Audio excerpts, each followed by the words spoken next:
Good morning and welcome to KTZed Redemption, episode number 7, where it's always morning, even the afternoon. I am your host, Jay Edgar, and we have got a bunch of stuff to go over today with my wonderful co-host, KTZed. Katie, you might want to unmute yourself so we can hear you. Boomer Tech. I've had a day, I'm telling you what. Hi, everybody. Hi. I don't think there's an everybody there yet, but we'll see what people come in for this. Man, I mean, we were talking a little bit about this off camera here, but how was your week? How was your weekend and everything else? With the exception of the news, I feel like the entire world is blowing up right now. I had a pretty good week. I had a wedding shower that I hosted for my sister over the weekend, and I had a flat tire today. So, always got to keep me on my toes. I mean, if we didn't have challenges, what would life be? Exactly. And there are plenty of challenges that are going on in the world, too. I don't know if you've noticed what's actually happening in the world right now, by any chance. Been trying not to pay attention, but yeah, I have seen a little bit. We've got plenty to go over today as well.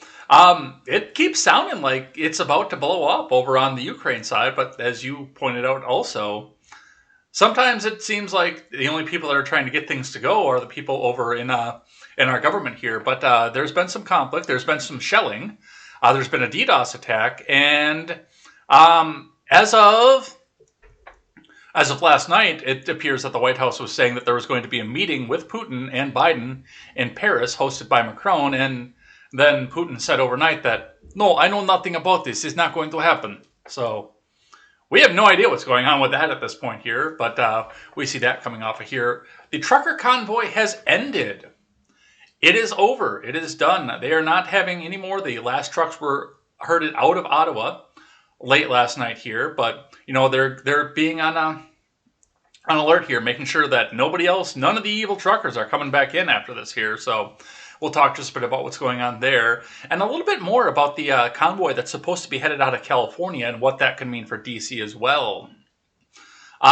We missed it last week, but we do have to take some time and talk about what is happening both with Donald Trump and Hillary Clinton based on classified documents and whether or not Hillary paid somebody to spy on the White House. Plus, in another turn of events that we had to add to the schedule this week, Letitia James has found a way to get Trump to testify in front of a court.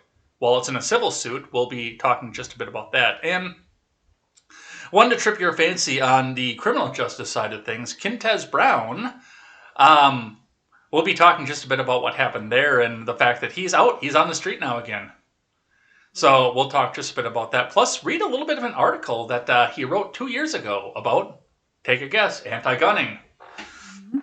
So it's going to be all this and more over on KTZed Redemption. Thank you guys for coming over, checking us out over here on YouTube, DLive, Twitch, Twitter apparently, and Facebook. Thanks everybody who's coming in and joining us here on the live stream, and everybody who's going back and checking us out back after the fact. You can find us after the fact. Well, it's been a day. I'm completely tripping over my intro here. You can find us after the fact over on YouTube and over on BitChute.com. And, by the way, we have a new platform that you can come and check out the replays on. I have joined Rumble, so you can go check that out. The content is up over there. As of right now, we're not streaming there yet. I've got to do some more tests to go figure out how to get the stream to work. It is added to the Restream stack, but it's saying that it doesn't connect here. So all the replays will still come back over there, including the almost 3-hour contemporary I did this morning. That was a lot of fun, a lot of catch up over there. But yeah, you can catch up all of our replays and everything coming back over on rumblenow.com. Link will be in the chat. I haven't put it in the description yet, but link will be in the chat in just a second. So we will see here. There we go. That is the Rumble. If you guys want to come back in and join and see what's going on with that, check that out over there, because I got this feeling our days on YouTube might be numbered. If you keep me around, they probably will be.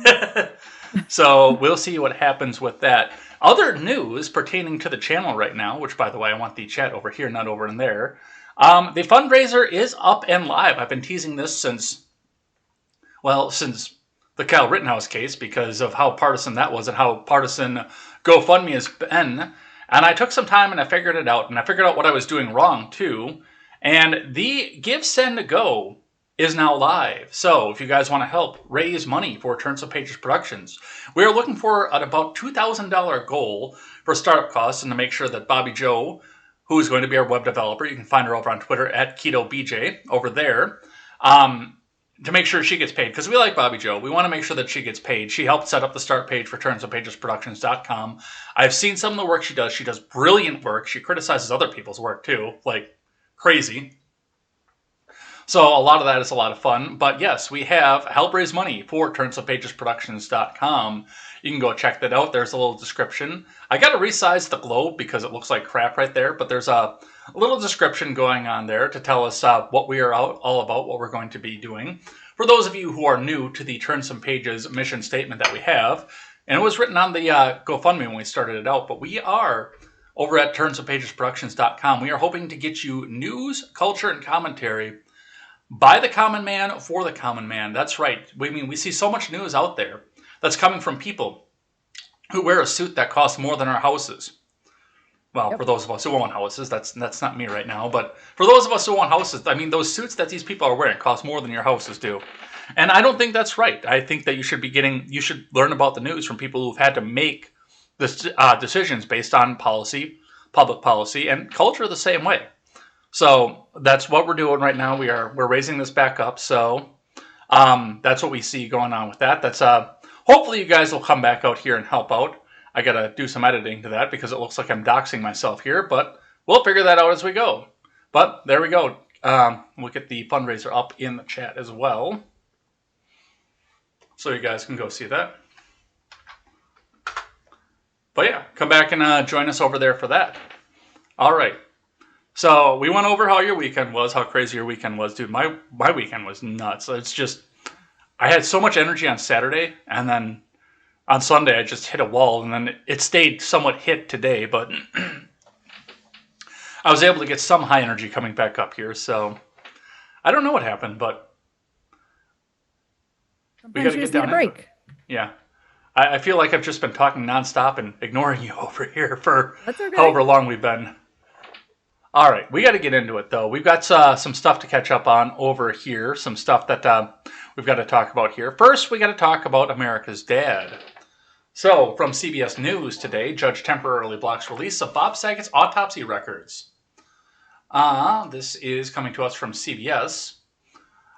Judge in Florida on Wednesday agreed with a request from the family of comedian Bob Saget and temporarily prohibited the release of any photo, video, or other records related to the investigation into his death, saying that doing so would cause irreparable harm.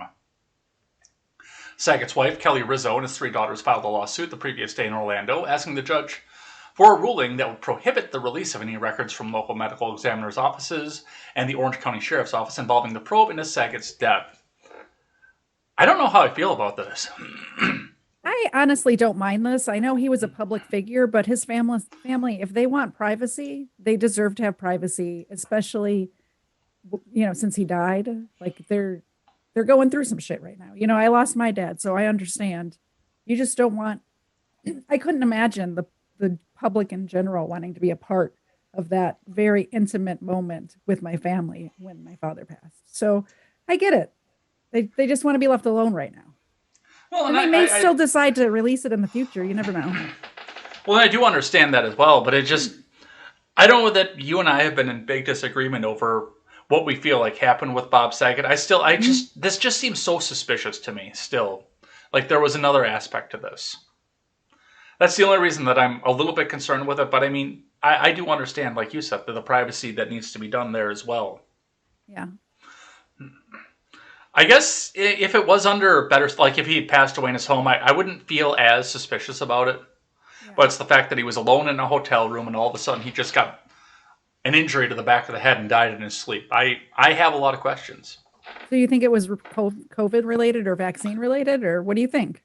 I think it was foul play because it sounds to me like he got hit in the back of the head with a bat or something, just from some of the preliminary leaks.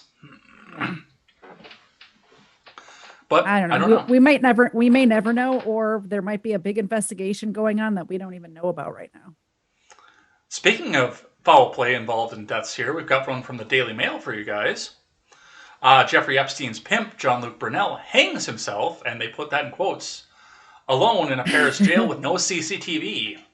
Maxwell's family shocked and scared for her as a man who procured 1,000 women for pedophile financier dies days after Andrew deal. So this is just a couple days after Prince Andrew made a deal with Virginia Roberts, formerly Giuffre, on her lawsuit, and then this guy just happens to die, after the CCTV is turned off and with no guards present or anything else like this. Sounds very familiar. Jean-Luc did not kill himself. Let's start that hashtag and get that going, because there's no way that this actually happened the way they're reporting it. This is and the same MO too. Absolutely, exactly the same. The cameras just happen to be off, and those sheets that they have in prison happen to be strong enough to hang himself with. It's all bullshit. It was a French prison. They might have actually got a rope. Yeah, yeah. But with that, I mean, that's what we see coming off of that. So, yeah, I don't know. I mean, this would have been top story for me if this had been anything other than Ukraine Week and Ottawa truck protest ending. This would have been top story probably for us and for my morning show today, too. Yeah. But it's just like, this is something we're looking into and like, okay, well, we know he didn't kill himself, so let's do the investigation here. Oh, wait, that's right, the rich and powerful. There isn't going to be an investigation. No, there's not going to be. We're never going to know anything. In my opinion, for a minute there, I was kind of hopeful that we were going to get some information, and now I'm back to we're never going to know anything. We're never going to get a list of names. We're not going to know anything. Do you think Ghislaine is feeling particularly depressed right now? I think she's feeling particularly introverted and quiet right now because she doesn't want to say shit because she's going to end up being hung. Hanging herself. Yes, she's going to end up accidentally hanging herself. All right, let's have a look over here from the Milwaukee Journal Sentinel. A little bit of Darrell Brooks news, catching back up off of this here. Darrell Brooks' attorney seeks a change of venue and file not guilty pleas in the Waukesha Christmas parade tragedy case. So this was interesting. First and foremost, the fact that they're filing not guilty on all of this, which that's kind of the job of the defense attorneys to try to find a way to file you not guilty. That I understand, and I don't know that he could get filed not guilty, but I understand that's the job of the defense attorney. But what struck out to me, and the reason that I wanted to put this on here, was the fact that they're trying desperately to get this done in another venue, in a separate venue. I would have been surprised if this didn't happen. Any big cases that have news coverage like this probably should be tried in a separate venue. Kyle Rittenhouse should have been in a different county, but his was so big that it comes to a point where it's so big that it doesn't matter where you move it. Everyone's heard of it, which is probably what happened to Kyle Rittenhouse, and is probably what's going to happen in this one too. You never know, though. Well, I think part of it for me is number one, Waukesha is a very conservative county. That's only like 2 counties over there from where I'm sitting right now. I'm very familiar with it. I spent a lot of time over there. That's where my third fiance was from, actually. Or not where she was from. That's where she was living at the time. Yeah, I remember the night that this happened. I texted you because I didn't know. I knew the region kind of where you lived, but I wasn't sure if you could have been at this parade. You lived so close to it, honestly. Yeah. Yep. I could have. It only takes me an hour to get to where it was. Yeah. And it's nice and festive, too. I very much could have been there. Mm-hmm. But it looks like they're aiming to try to get this moved to Dane County, which I think might be strategic. Where is Dane County? Is that a city or? Okay. Yeah, that does sound very strategic. They're not moving it to another they're not moving it to another conservative county, that's for sure. They're trying to move it to a liberal county. And I know they're not judge shopping for that, because that's not going to be something where they actually get a sympathetic judge for that. I think with this, there's no way to get a sympathetic judge. I think they're trying for a hung jury. Yeah, they're jury shopping for sure.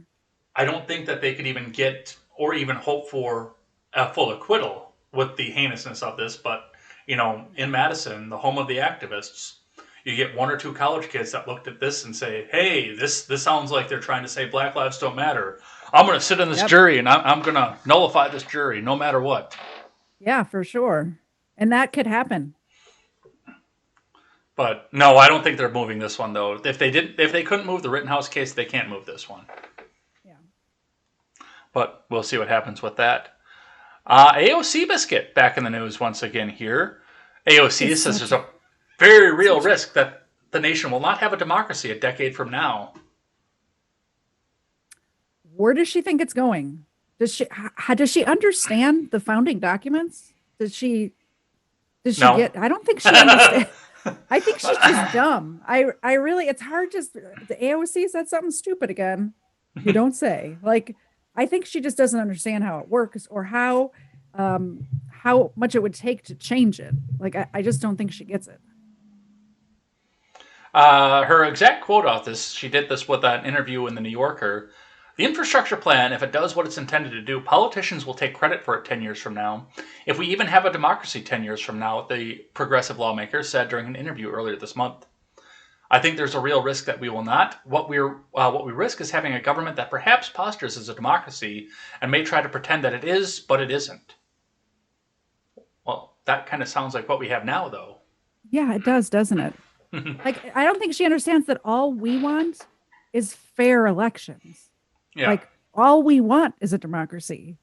And she thinks we're trying to pull a fast one. That's not what's happening at all. We just want a fair shot, a fair shake. Yeah. So, well, I guess wave goodbye to democracy because it'll be gone in 10 years, apparently. Speaking of people who are powerful but nobody likes, from the New They're York Post, powerful and dumb. Pelosi and other stock trading politicians could avoid capital gains taxes under the Warren proposal to put capital gains tax on people that are trading large amounts of stocks because, of course, the politicians are protected. Why wouldn't they be? Yeah, it's crazy. Warren's bipartisan bill banning stock trading on Capitol Hill has a little notice provision that could save lawmakers millions of dollars with the capital gains taxes, and Nancy Pelosi is signaling that she likes it. So what it's looking like, and I read through this, it's looking like that there is a ban, or it's a proposal to have a ban on stock trading by politicians.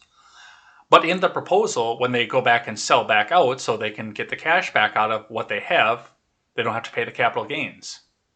Well, I think it's deferred. It's not that they don't have to pay it ever, but it's deferred until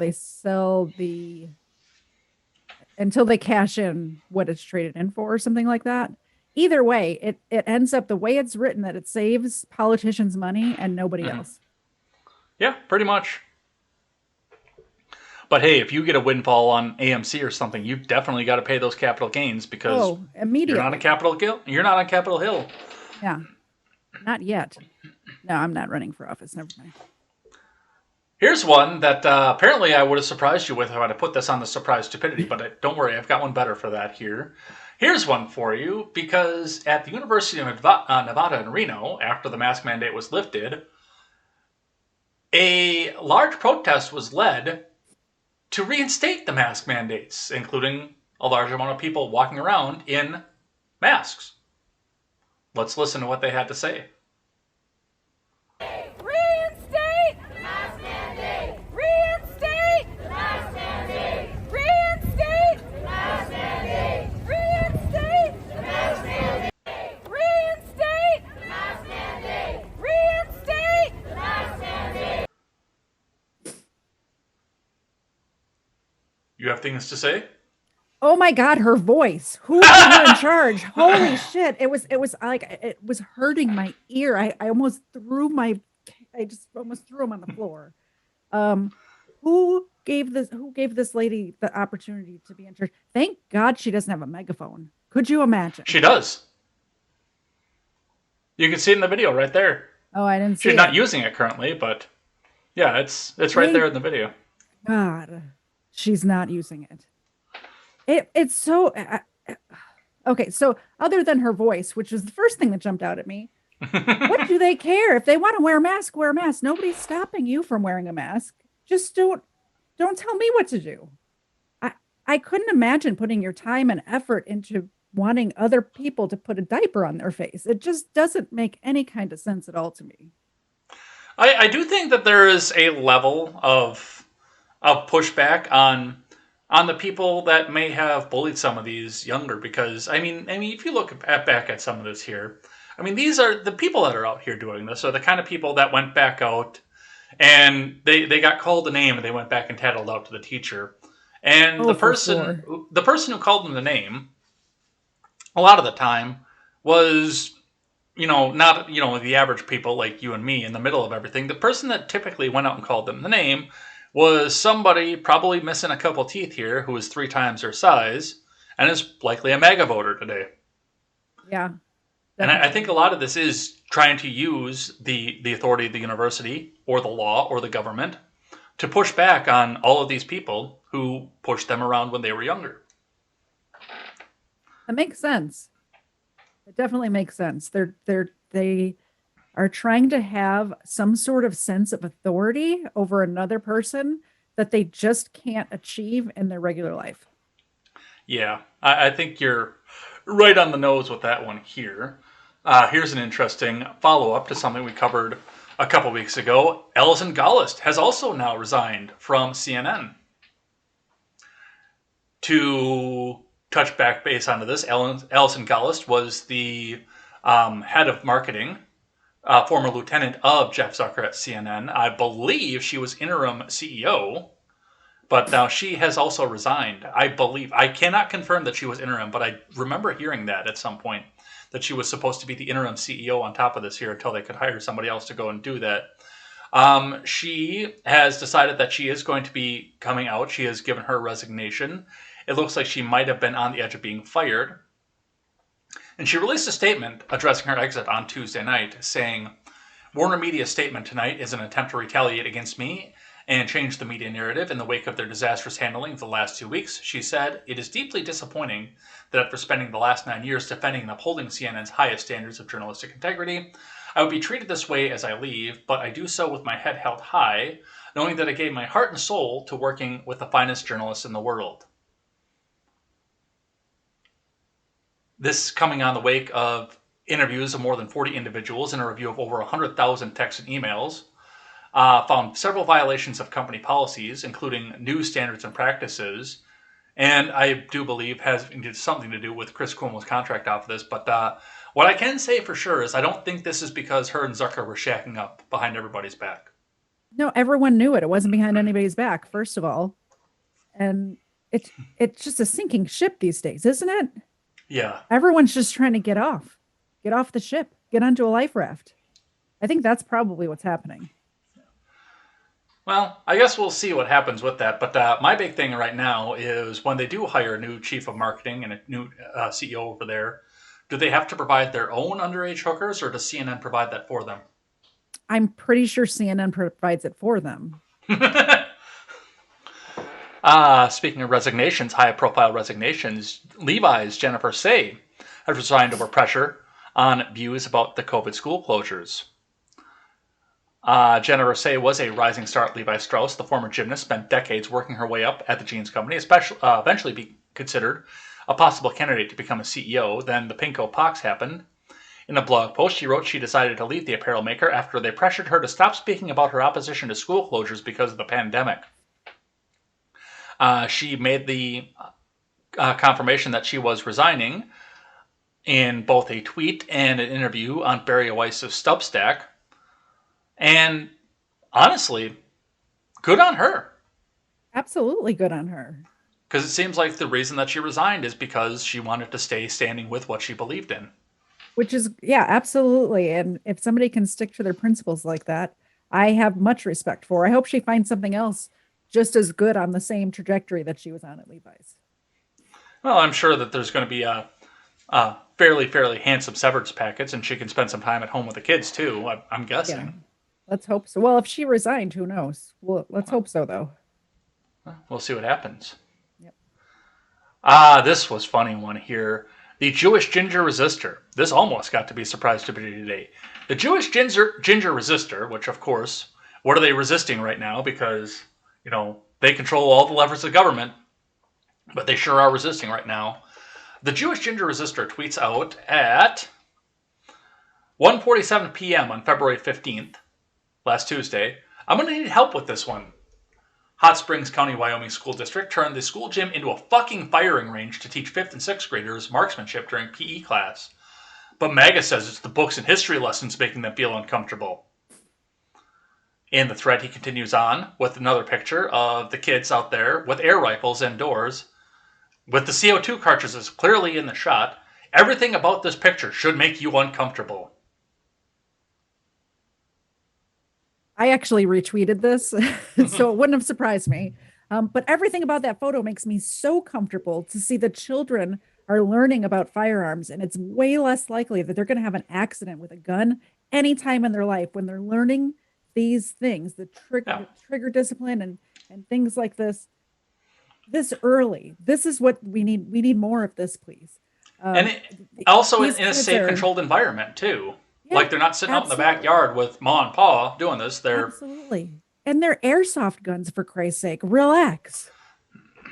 I think the only thing that I was uncomfortable about with this in this photo, and I would have to see what's on the other side of those doors, if you look at the doors here in the gym, you can see that downrange there are doors coming into the gym. I'm like, yeah, no, somebody might get hurt off of this, but it was suggested in the chat when I did this on Contemporary that the doors were probably locked with signs out front that said, "Range in progress. Please do not enter here." I would guess. There's definitely a red flag up on the other side of that door. Range is hot. So yeah, I mean, this is nothing new for me either. I grew up in rural Wisconsin, so. Mm-hmm. I did not grow up. I mean, I grew up in the city, so I was not raised around firearms, but I know plenty of people now living in Georgia who were, and they are the safest gun people that I know. Wait, you weren't raised around firearms? I thought that you were raised to figure out how to have your trigger discipline while hanging out of the window of a moving car. No, I was just raised to hear a gunshot and know what direction and how far away it was. Yeah, Marie says we had archery in elementary school and middle school. It was good. We had archery in high school, too. Yeah, I had archery at summer camp. So that's what they say off of this. Susan Wojcicki got into it this week. From The Blaze, YouTube CEO urges governments to outlaw harmful speech. Do we know what the first 5 words of the First Amendment are? She doesn't know. Congress shall make no law. Now, she is going out and talking about other governments other than the U.S. government. So there is that. She's looking to governments around the world, not just ours. But she wants to censor everyone, not just Americans. Yeah. Wojcicki, the CEO of YouTube, has acknowledged that the platform's policy of censoring legal content that it deems to be harmful is controversial and urged governments to step in and pass stronger speech laws. She made terrifying comments about censorship during an interview with Tide TV Hamburg. So, of course, she went and did this over in Germany. Mm-hmm. But, yeah, I mean, the platform... Germany already censors their people. She didn't even need to do it there. Well, and on top of this, too, I mean, the platform, it's not becoming broadcast yourself anymore. It's becoming more of, here, this is an alternative to big cable by putting the same stuff that's on big cable on the network here. Watch our promoted content and forget about the people who are sitting out here with a homemade background trying to stream this out on OBS.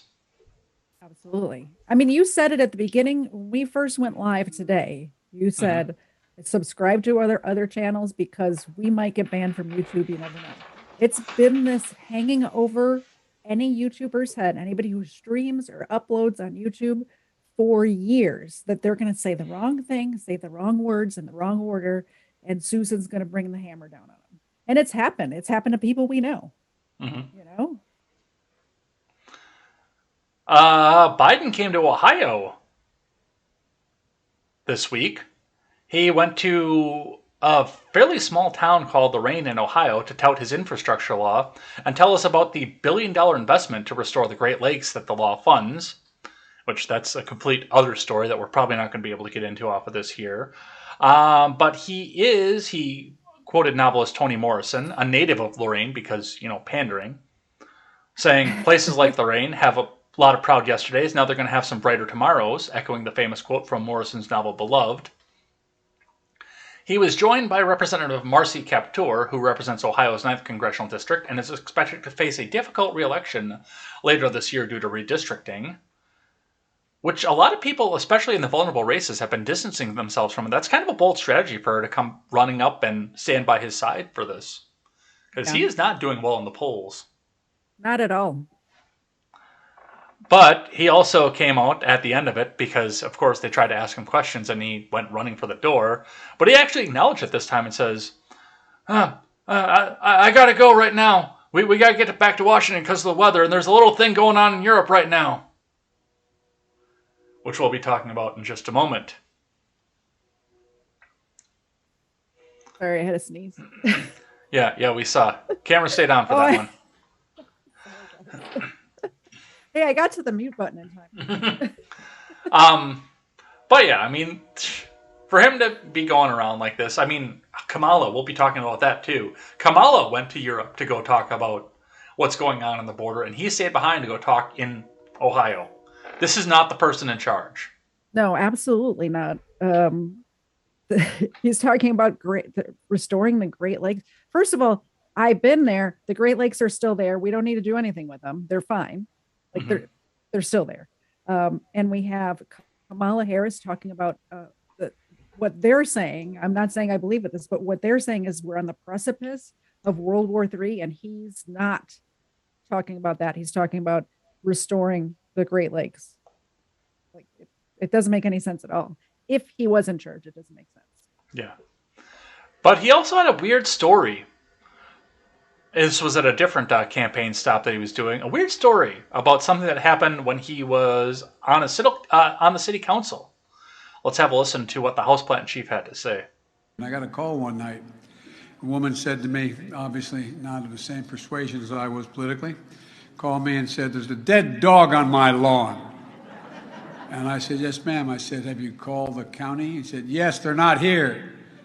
And I said, "Well, I'll get him in the morning." She said, "I want it removed now. I pay your salary." So I went over.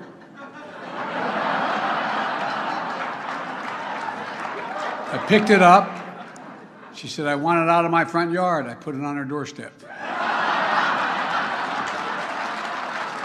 But I've got much better since then.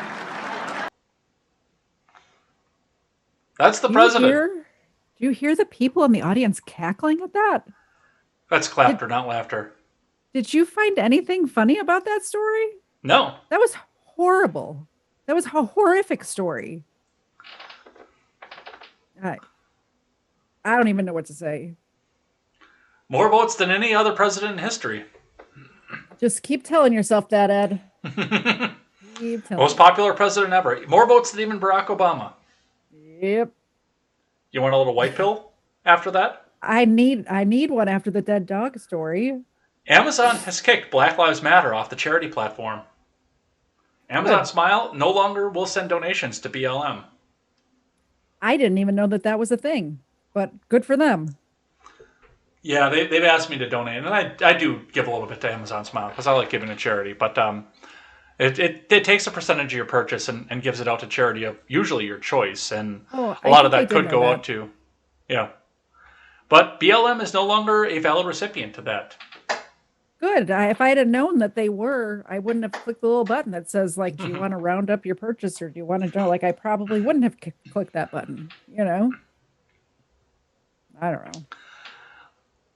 What do you think the strategy is behind this? I have an idea, but I don't know if it's true or not. They realized that BLM were as terrorists, and after what happened in 2020 with burning all the major cities down, they finally got around to kicking them. I don't think that's it. What do you think it is? I think it's because it's an election year, and what have we seen as a pattern over the last, what have they been a thing for, 8 years now? They only come out on even-numbered years. Yeah. On election years. Have you noticed that? Sure. They only show up 2014, 2016, 2018, and 2020, obviously, of course. But we never saw them in 2015, 2017, 2019, and 2021. So they're getting ready to invade? Is that what you're saying? I think they were getting ready. Highway? I think they were getting ready to go back out and do stuff and do what they do on election years usually. And as Ron Helton says, burn and loot and murder. They're good But at this it. is not going to be this isn't going to be politically advantageous for a Congress that is already losing in the generic ballot. You know, I am so black-pilled that I don't think it even matters. I don't think it matters. I think it's already all set up, and what's going to happen is going to happen, and there's nothing we can do at the ballot box or anywhere else that's going to change it. Well, at least in my state, we can't go to the drop box anymore. Now it actually has to be at the ballot box or the mailbox. I mean, do you think that's going to make a difference? I think so. I actually do. You're very hopeful, Ed. I am. I have to be. Let's listen to Debbie Stabenow telling us how bad Republican lawmakers are. This is from a Tuesday Senate Democratic press briefing. Stabenow says the GOP has failed to offer solutions to inflation. Let's listen. Senator Stabenow. Thank you. You know, this last year, it really was a headline of Democrats deliver, but there's more to do, and that's what we're focused on for the coming year as it relates to the costs that families are feeling every single day.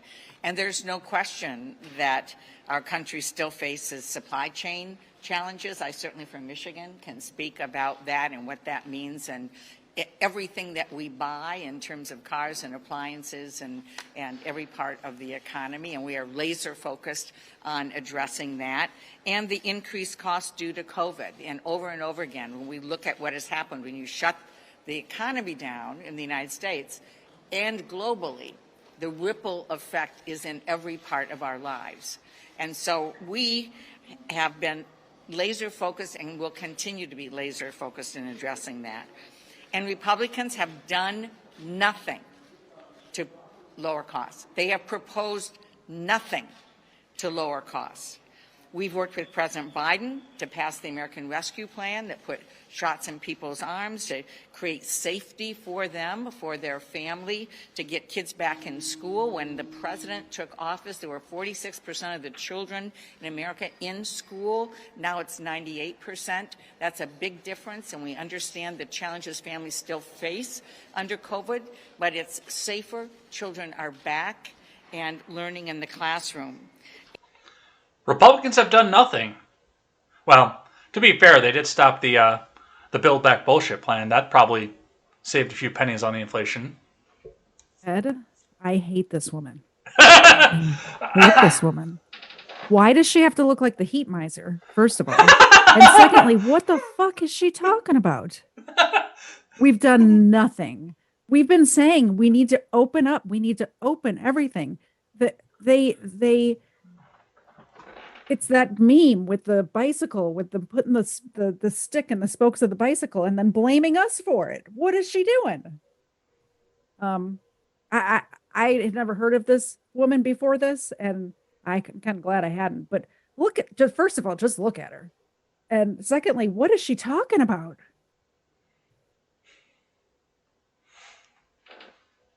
She's talking about the fact that Republicans are just languishing and letting everything happen. They propose nothing. They complain about it, but they propose nothing. Nothing! She needs a cheeseburger and I would've smaller gone with Snickers. clothes. Something. She needs something. You're not you when you're hungry. She needs a new hairdresser is what she needs. I actually have heard of her before. Well, neighboring state first and foremost, but... Yeah. But, yeah, that's... And very good. First comment. You know, they along with a few others stopped the BBB, so there's that. These people don't know anything. Devil Pup says, oh, fucking spare me. You guys made this mess. Start cleaning it up. I mean, even if they did propose something, where would it go? Absolutely nowhere, because the Democrats would dig their heels in. No matter what it was, no matter how good of an idea it was, they would dig their heels in because it was proposed by somebody with an R next to their name. Absolutely. Speaking of people who do things because of people with an R next to their name, Joy Behar says she will wear a face mask indefinitely because it's not safe. We don't need to read any more of this. We already know where this is going. I'm kind of happy about this because who wants to see Joy Behar's face? Maybe a ball gag, though, not a mask. Because then she can't get any words out either. No, stop. Ew. Just Okay, I wasn't make going that paper direction bag. on it. Jeez. Paper bag. That's all we need. And she's already broken this promise because she was seen out this weekend after she made the statement without a mask on in public. Of course she was. Of course she, like all of those celebrities at the Super Bowl with their pro-mask commercials that they got paid millions of dollars for, their pro-mask social media posts that they got paid millions of dollars for, and then they're all at the Super Bowl with no masks. You remember what the Paul Rudd, all the way back when all this bullshit started, and he did the cringe, I'm going to dress up like a young kid thing, and like, I stan you, Billie Eilish. That I know that was one of them, which like is weird because Billie Eilish is 19 and Paul Rudd is what, 45? Something like that. Yeah. But he did that cringy ad, and, you know, he's all acting, okay, I think this is cool and everything, and in the end of it, he switches back to his regular voice and says, and just wear a mask. Come on, just wear a mask already. Yeah, how much did he get paid for that? I used to like Paul Rudd.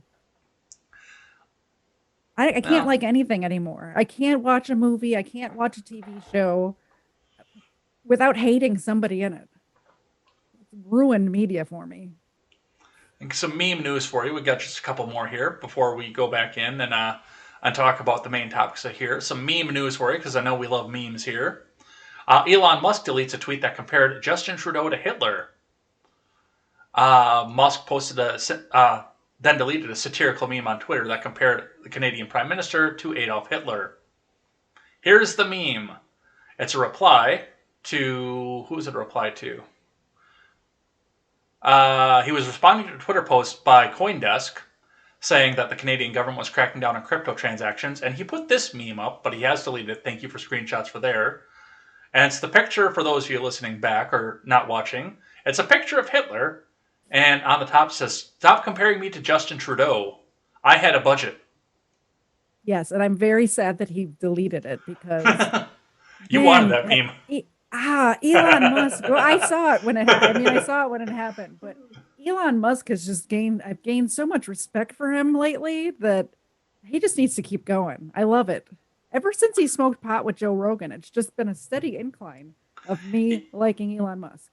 He was in Iron Man 2, and I didn't realize that. Because I went back, I've been watching MCU movies lately, you know, kind of in the chronological order in the universe for them. And I got to Iron Man 2, and when he went to Monaco, he patted the guy on the shoulder and he says, hey, Elon, how's that electric jet going on there? And sure enough, he turns around, it's fucking Musk. I didn't catch that the first time I watched that movie. Well, basically, I don't think I knew who Elon Musk was the first time I watched that movie, but yeah, that was Elon Musk. Huh. I've never seen any of those movies because I'm not a nerd. He got criticized by the American Jewish Committee, saying, once again, Elon Musk has exercised extremely poor judgment by invoking Hitler to make a point on social media. He must stop this unacceptable behavior. Musk may believe posting a meme comparing Trudeau to a genocidal dictator who exterminated millions is an appropriate way to criticize policies he disagrees with. It is not. It never is. I mean, but it's a meme. It's funny. Like, I like Hitler jokes. Well, the only other problem I have with this is I'm sure that a few members of the AJC turned around afterwards and started scrubbing all their memes of Donald Trump in the Hugo Boss. Oh, yeah, for sure. Hey, I have I'm a sure sure to get one of those outfits if you want one, Ed. I've got a... Oh, that one. I was going to say, that's the place you're talking about. I was going to say, I think I could get one from Seawall, though, but no, you've got that, too. Yeah. And the last one, we got to make a call to the base department, because a Marine who was charged in the January 6th Selfie Fest has just been arrested in New York as well for selling forged vaccine cards to unvaccinated, including other military members. True American hero right here on so many levels. I usually hate that saying on so many levels, but this is literally so many levels. He's a Marine, he was at January 6th, and he's selling fake vaccine cards. What's not to love? Well, like I said... I would never condone anything that's illegal, obviously. However, what's not to love about this guy?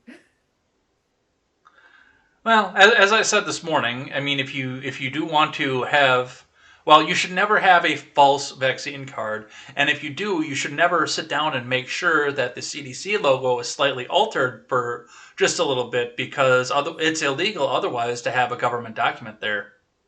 You should never do that. You should never, ever have a falsified vaccine card, ever. You should never have anything like that. Never condone anything like that at all. I don't know any guys. I would have no idea. I just would never condone anything illegal ever. Never, ever, ever. Don't do it. All right. You want to do some live chat? Yeah. I'm choking because I'm trying not to laugh. So give me a second. All right. All right, guys, I'm going to try to read. Wish me luck. Let me make this You bigger. get some so I can cheaters. see We it. won't tell. It's not that. I got contacts. It's just I'm not a good reader. Oh, and we start off the chat tonight with Grant calling me a boomer. Thanks, Grant. I love you too. Grant says, did you see the two representatives in Ukraine fight on the news? The sign language translator continued translating as they fought. No, I missed that. But Grant, find me on social media and freaking DM that to me. I need to see that. Marie is here. Mr. Zed is here. Marie is asking about Keto BJ and asking if that's like a vegan hand job. Not nice. I think it's just the initials to her name. Actually, Marie, get your mind out of the gutter. You're horrible.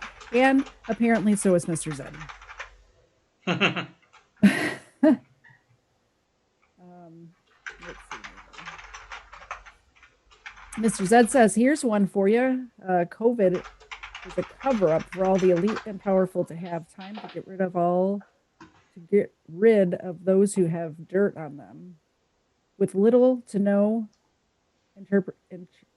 interpretation. The different protests are just additional hands waving in your face to distract you from what's going on. Yeah.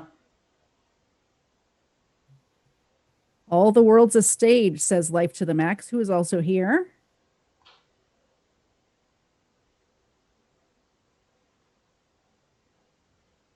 Mr. Zed says, yes, and with the media in the pockets of the elite, what a mighty stage it is. Indeed, Mr. Zed said, Life to the Max. Marie's calling somebody HOA host, but I don't remember who it is. What a group of Karens. A brunch of Karens. Said Life to the Max.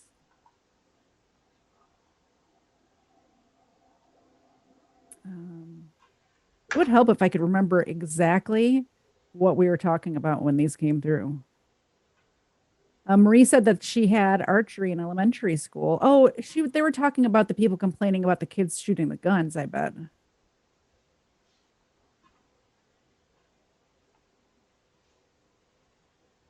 Let's see. Life to the Max says, I was like, okay, he's going to be a public servant. And then, nope.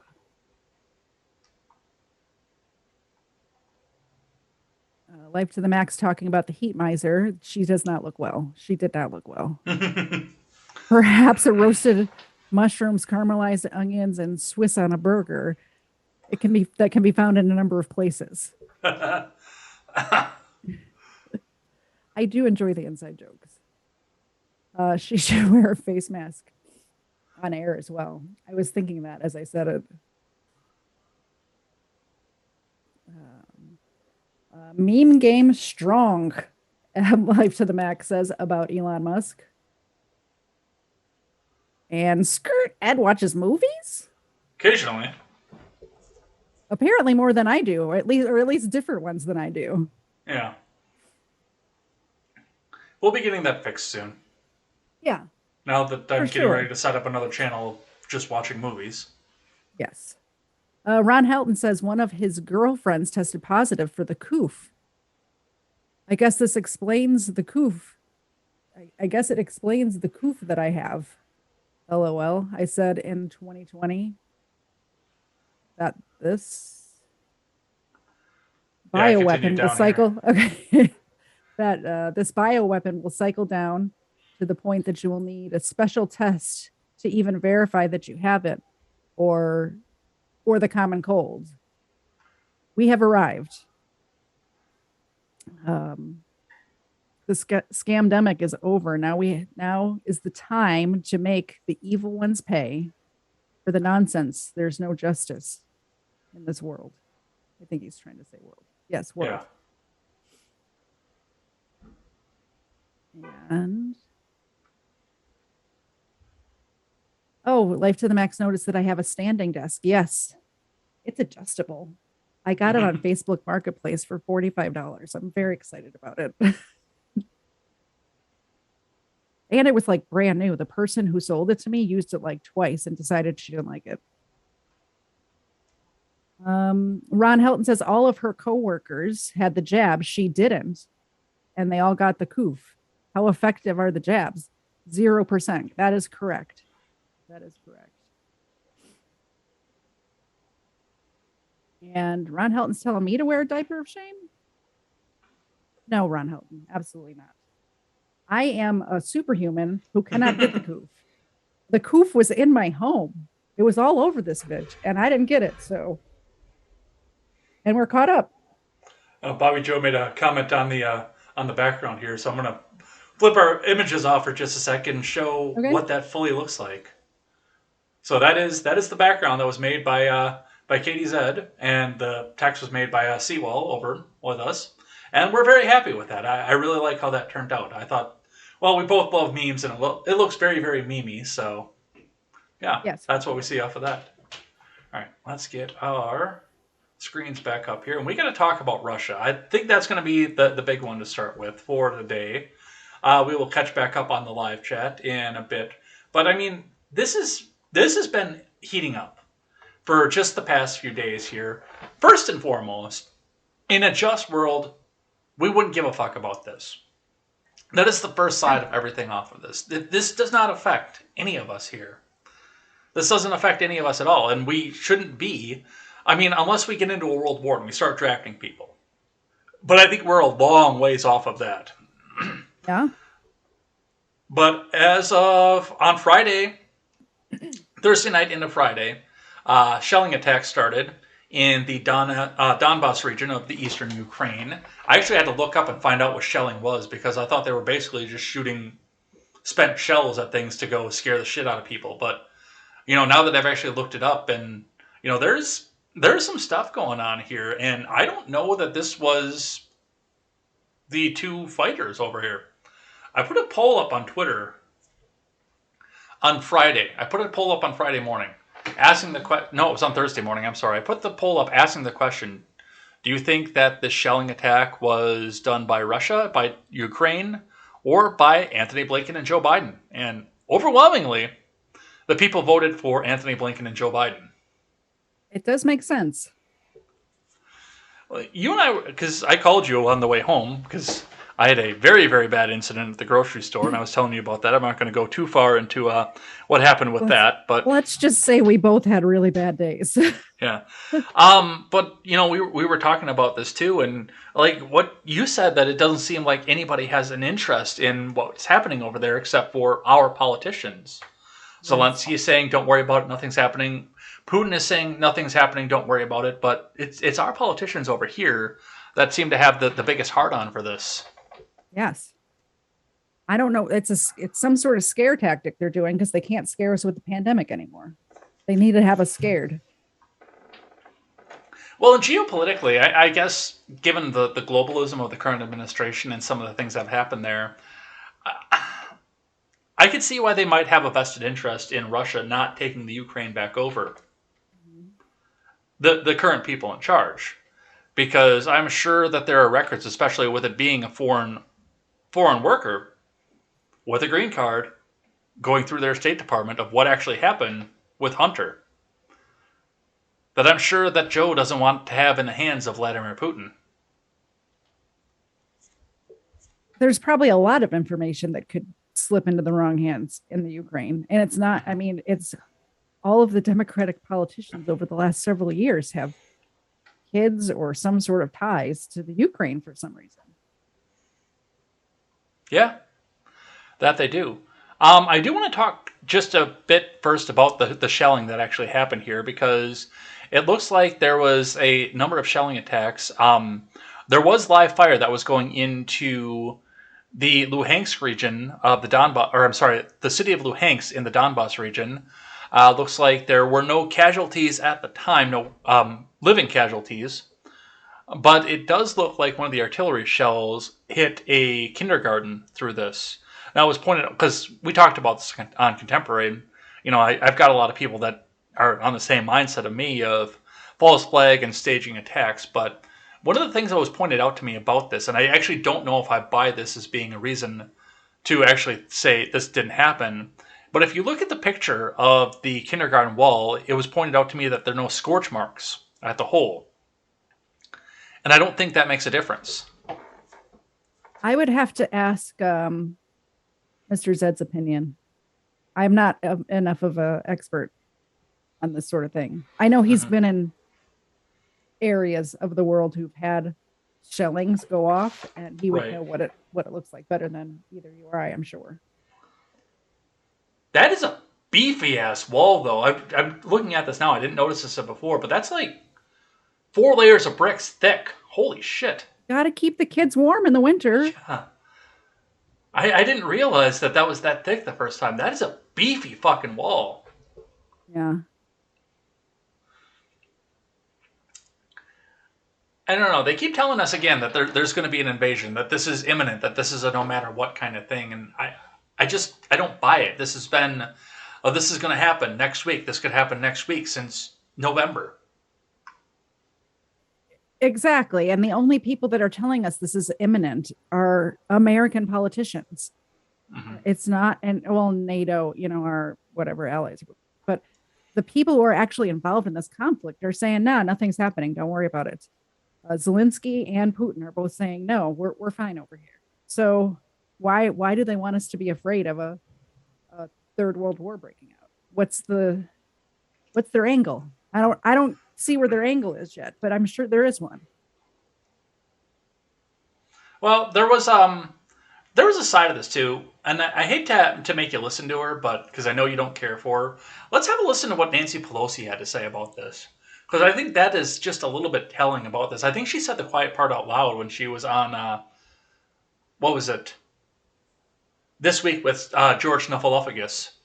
So let's listen to what she had to say about this, and I'll let you judge if this was the quiet part out loud or if there's actual substance of what she had to say. Okay. Let me get that flipped over here. There we go.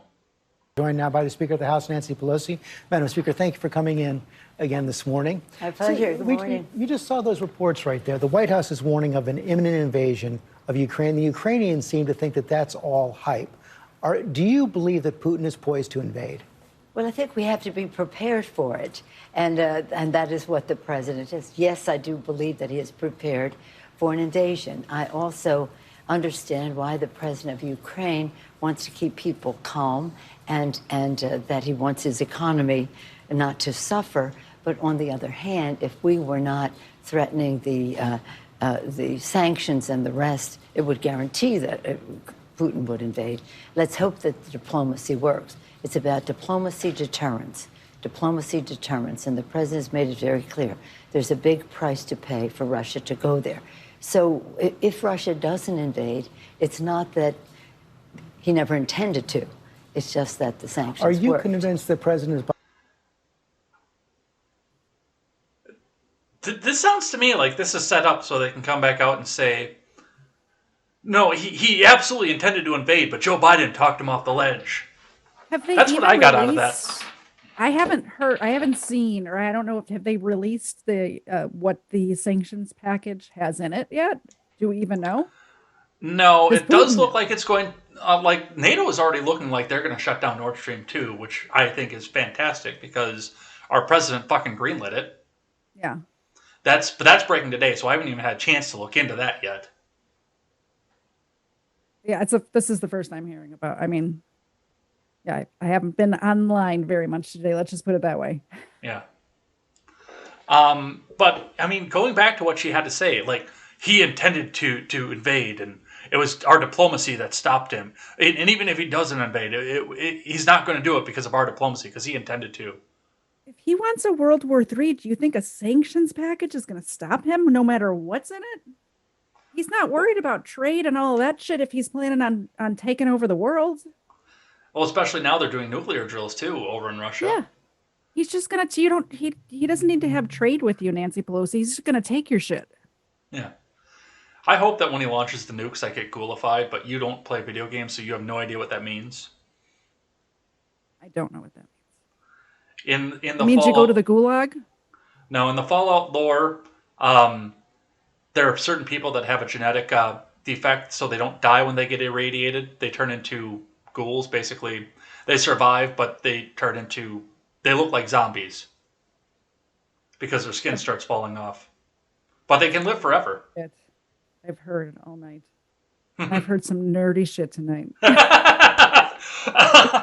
I hope I get ghoulified. I do. Then I can live forever and get healed by radiation. All right. Well, you live your best life. There's another one that came out, and this goes kind of on the same line of the diplomacy angle off of this. Alexander Vindman, you remember him. I can't remember what he's famous for, but he did something really stupid last year. I can't remember what the fuck it was that he was famous for. He did something under the Trump administration. Wasn't he a whistleblower or a leaker or something, I thought? I have no idea. I'm sure if I heard it, I'd remember, but I can't remember off the top of my head. He came out with this tweet almost immediately about the same time Nancy Pelosi put out that interview and said, however this turns out, it's 100% clear that at POTUS, Joe Biden held fast to democratic principles and did not blink when challenged by the world's most bellicose autocrat. America's adversaries will think twice about testing the U.S. resolve. Hashtag Go Joe. And if you look really close underneath that, you can see a one-word reply from a certain host here that just says, simp. Simp. I mean, there's got to be an angle to this. I'm not, it's got to, I mean, you might be right on the nose there. That's the angle. So the Senate has approved a resolution to condemn Russia for what's happening in the Ukraine, which that was, I believe, let me double check that to make sure. Yes, that was a unanimous approval. So there is condemnation. Who's leaving? Yeah, it's Zena's go. Zena's gonna go. Yes, she is. She was shaking the whole, like she was scratching on the bed, and my whole setup was just like shaking. No, she's going to go find the squeaky toy. Oh, I forgot about that. I should have kept her in here. Going in on this, though, where was I? Oh, yes, the Senate has voted unanimously to condemn Russia. No actions yet, but to condemn Russia. And anytime the Senate comes together to do something unanimously, I'm sorry, I get a little bit worried. Absolutely. You should be. Especially with these idiot warhawks that are in the Senate right now. Yes. I mean, with everything that's going on right now, it's like they want a war. It's like they don't know what to do without a war. There has to be a war going on. The fact that Trump went 4 years without a war drove them crazy. Yeah. So, and I do feel like that if something does happen, if the invasion happens, these same 99 people are going to be right on board to say, hey, let's do something military. Here's some money to go move troops around. And like you were saying earlier tonight, it's really hard for me to give a shit about this because if it doesn't affect Americans, it's hard for me to care about it. And right now, it's not affecting Americans. It's not going to affect Americans unless our government sends our troops over there. Then I'm going to be pissed. Yeah. So there's that. So you remember the border czar that we have in our country? The woman who's supposed to be taking care of the crisis at the border? She hasn't been there yet, has she? Or she went once. I think she went once. Well, she went to El Paso to the government facility, and she didn't get within sight line of the border. Oh, so she hasn't been there yet. She hasn't been there yet. You know where she I has feel- been, though? I feel like our borders are very safe and secure right now. You know where she has been, though? Where has she been? She's been in Europe. Oh, Talking right. about other I people's did know that. borders. I did know that, actually. I did know that because you told me that like 20 minutes ago. Kamala Harris tweeted out from the @VP account at 5:35 p.m. February 17th. I'm in Munich, Germany, to lead the U.S. delegation at the Munich Security Conference. Tomorrow I will join other world leaders to underscore our commitments to our allies and partners and demonstrate our unity in the face of Russian aggression on Ukraine's borders. I'm sorry, she cackles at everything. She does, doesn't she? It's kind of crazy. The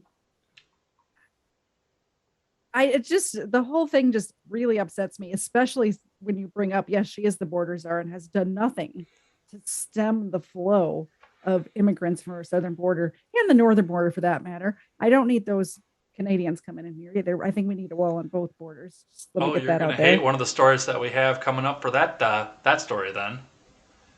Because I've got that queued up ready to go. I know. But she's over there talking about Europeans' borders. Yeah. This has nothing to do with us. Why are you there? We got so much shit going on here that you need to be taken care of. And also talking about defending the Ukraine's borders and how the Ukraine needs to have a solid border to remain a sovereign nation. like, you know what else is on the borders? The Great Lakes. And apparently they need something because they need restoration or some shit Biden was talking about. So she should be taking care of that. Yeah. She is in, and of course now she's talking about sanctions. One reporter actually got a nice jab back off of her though, so I was kind of impressed by that actually. Giving a press conference, the particular reporter was unnamed in this Daily Wire article here, but the reporter got a good jab off of here. Let's actually have a listen because we got to hear this one, and that's why I like using the Daily Wire because they give us video. But if you believe Putin has made up his mind, what leverage do you really have? Why not put those sanctions in place now? The purpose of the sanctions has always been and continues to be deterrence. But let's also recognize the unique nature of the sanctions that we have outlined. These are some of the greatest sanctions, if not the strongest, that we've ever issued. As I articulated yesterday, it is directed at institutions, in particular financial institutions and individuals, and it will exact absolute harm for the Russian economy and their government. But if Putin has made up his mind, do you feel that this threat that has been looming is really going to deter him? Absolutely. We strongly believe, and remember also that the sanctions are a product not only of our perspective as the United States, but a shared perspective among our allies. And the allied relationship is such that we have agreed that the deterrence effect of these sanctions is still a meaningful one, especially because, remember also, we still sincerely hope that there is a diplomatic path out of this moment. And within the context then of the fact that that window is still although it is absolutely narrowing, but within the context of a diplomatic path still being open, the deterrence effect, we believe, has merit. She doesn't want a diplomatic path. She wants a war. She has no idea what she's talking about. No, and that reporter hit right on the nose what I was thinking. Do you really think sanctions are going to stop Putin if he wants to do this? Yeah, if he's already decided, what are they going to do it? Yeah. It doesn't matter what you do. Like he's going to do it. I personally don't think he's going to do shit. But, I've been wrong before, so you never know. Well, we'll see what happens. We'll see where it goes. And I feel like every day it's just like, oh, there's another shelling. There was another story that I had, and I cut it for time because I didn't think we had a chance to get into it. But apparently some American, some Russian fighters were buzzing each other up in the air last week too. Which, Really? honestly, it takes a certain kind of person. And I hate to generalize. I'm an individualist. I'm not a collectivist. But I'm sorry. I've been around Navy and Air Force guys a lot in my life. And it takes a certain kind of personality to fly something that goes 3 times the speed of sound. Yes. And I have to imagine it's the same in Russia. They weren't coming out here to do war and instigate each other into a war. They were coming out there to fucking show off to each other. I think so too. They were fucking around. Yeah. Because they're cocky. It takes a certain personality to fly something that goes that fast. They were just trying to see who had bigger balls. That's all. So that's what I have on this. Let's do a little bit of chat here to catch up with where we're at. Can you start out for me so I could just take a quick little break? I'll be right back. Okay. I gotta switch the scene too. There we go. Let's see what we got. Where were we at? Let's see. I think this is where we left off. Bobby Joe laughing in our background. Yeah, I like that. That was good. That was great. Life the Max says Katie is the one. Bobby Joe says me. Life the Max says Donbass is suspiciously similar to dumbass. So we've got a few things going on here. Gamer Jam says, does anyone feel like it's harder to make a big difference now that there are so many people in the world?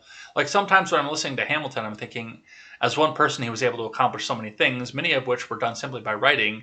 It seems impossible to change so many things just by writing now, unless you already have a lot of power, money, or following. Or know the right people, too, because, you know, like we said at the top of the show, if you guys want to come back out and donate and help us out here, we're getting ready to go back and start off the fundraiser for Turns of Pages Productions, because we want to build an alliance of people who may be starting out from almost nothing, but to give you news by the people for the people.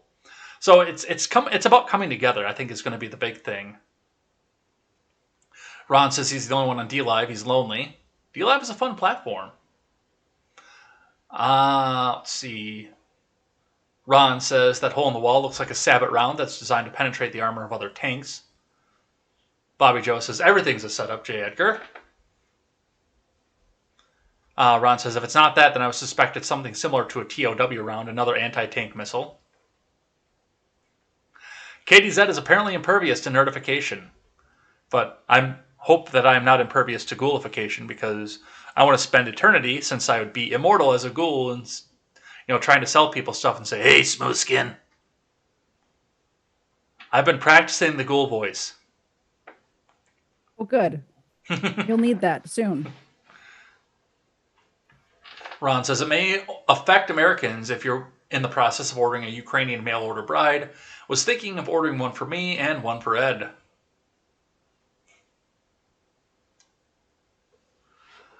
I don't know how I feel about that, but I mean, those Eastern European girls. Just saying. Ron says, yeah, it takes daredevils to fly those jets. I'll do it. And, of course, Ron Helton, who hates all government officials, doing the Lord's work and saying, oh, and Hamilton was a garbage human. He believed in tyranny and control of the masses. May he rot in hell. I heard the musical sucks. I've never seen it. I love the musical, but I'm a theater kid, so I like almost all the musicals. Almost. All right, let's talk about Ottawa, because that has officially come to a head at this point. As of Sunday night, the last of the trucks have rolled out of Ottawa.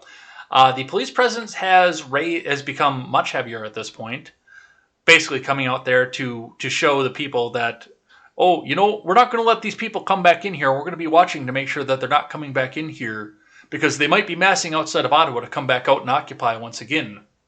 Eh? I mean, what are they going to do to stop every truck? They're going to need stuff. It appears that they have. They've set up checkpoints and they're stopping people asking for papers, asking what their business is in Ottawa. That was I don't know if I got that one up on here. No, I didn't get that one up on here, not because I didn't get it added out to the document. But yeah, they're actually setting up checkpoints in Ottawa at this point. The truckers are going to get sick of that shit really quick. They're stopping cars. Oh my God. They're stopping passenger vehicles at this point. That's crazy. So within the last week, we've looked at a couple things that have happened with this, but the big one, of course, outside of the fact that they have taken people down at this point, is that they just late last week they set up basically a secured area in downtown Ottawa. We've got some pictures. No, they took the pictures down now already here, but I mean they had pictures up on this website, which has now been edited. I should have archived it up before. Basically, they had the Capitol Square fenced off, which kind of did make me just a little bit nervous. Because I mean, they once did you the pen same thing people, to our Capitol. Yeah, but they fenced the protests in, not out. Yeah. But yes, they spent the week with everything locked down. Throughout the week, we had a lot of the Ottawa police officers now coming in and physically pulling people out of trucks or coming out and arresting people if they could get to the people, if they didn't have children coming out and shielding them, or that was the allegation.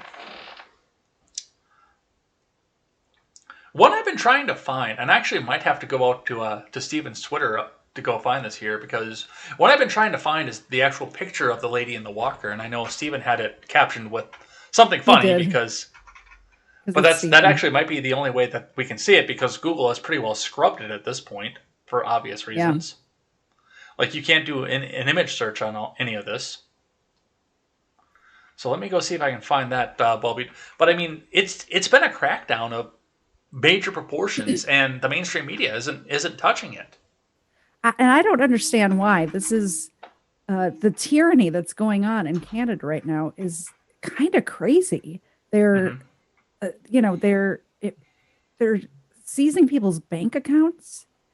Even if they left the protests, they're still doing it. They're trampling people with horses, penning people in, like you had said.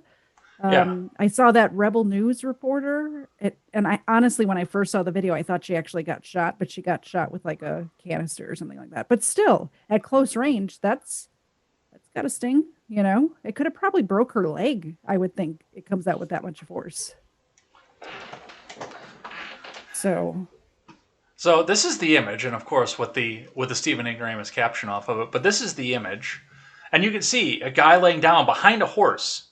And, it's kind of almost implicated. And we didn't see what happened before this, obviously.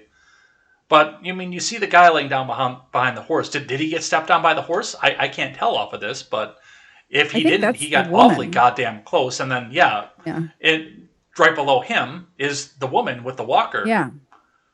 Yeah. And they said somebody threw a bicycle at the horse. That's a walker. That's not a bicycle. There's no evidence of a bicycle being thrown at all. So, I mean, it's just horrifying what the police have had to do off of this. But everything that's coming out of this is it scares the crap out of me. I'm not going to lie. Yeah, absolutely. Me too. And I mean, Canada's supposed to be a free nation, just like we're supposed to be a free nation. And when they do this sort of stuff with this Emergencies Act and all this other stuff, it is very scary. But I just want to do a quick shout out to Stephen's Twitter, since we did use it. Everybody should follow Iggy Normus on Twitter. He's a really good follow. How the hell does my phone keep going off?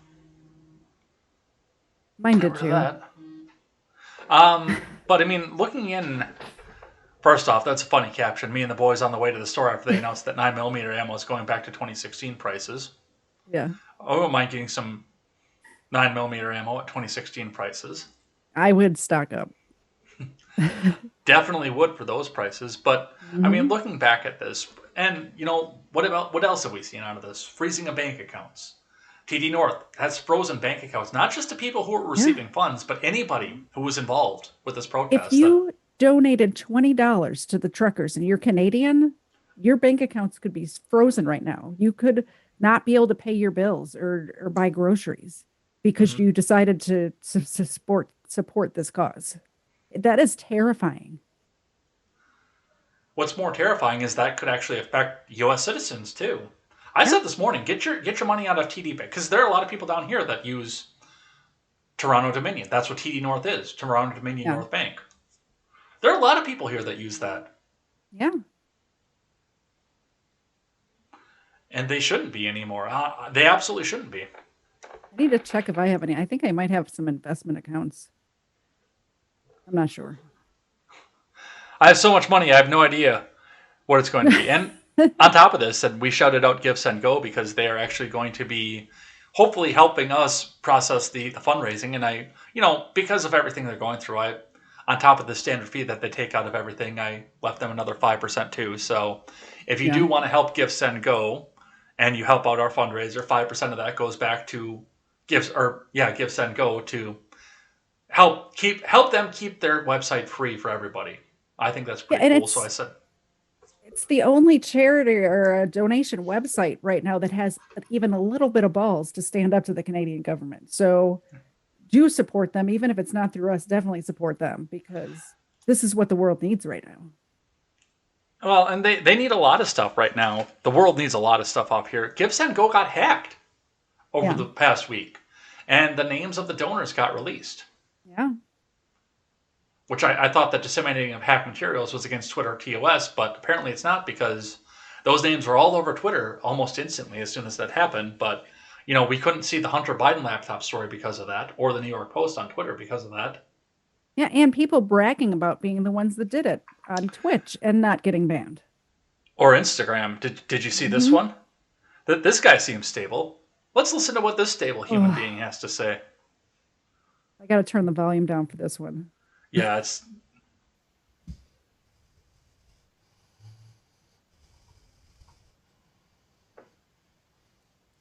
Nothing scares me. Nothing.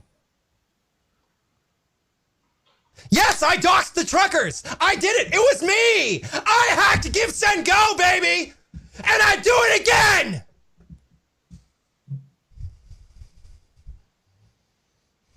I do it 100 times.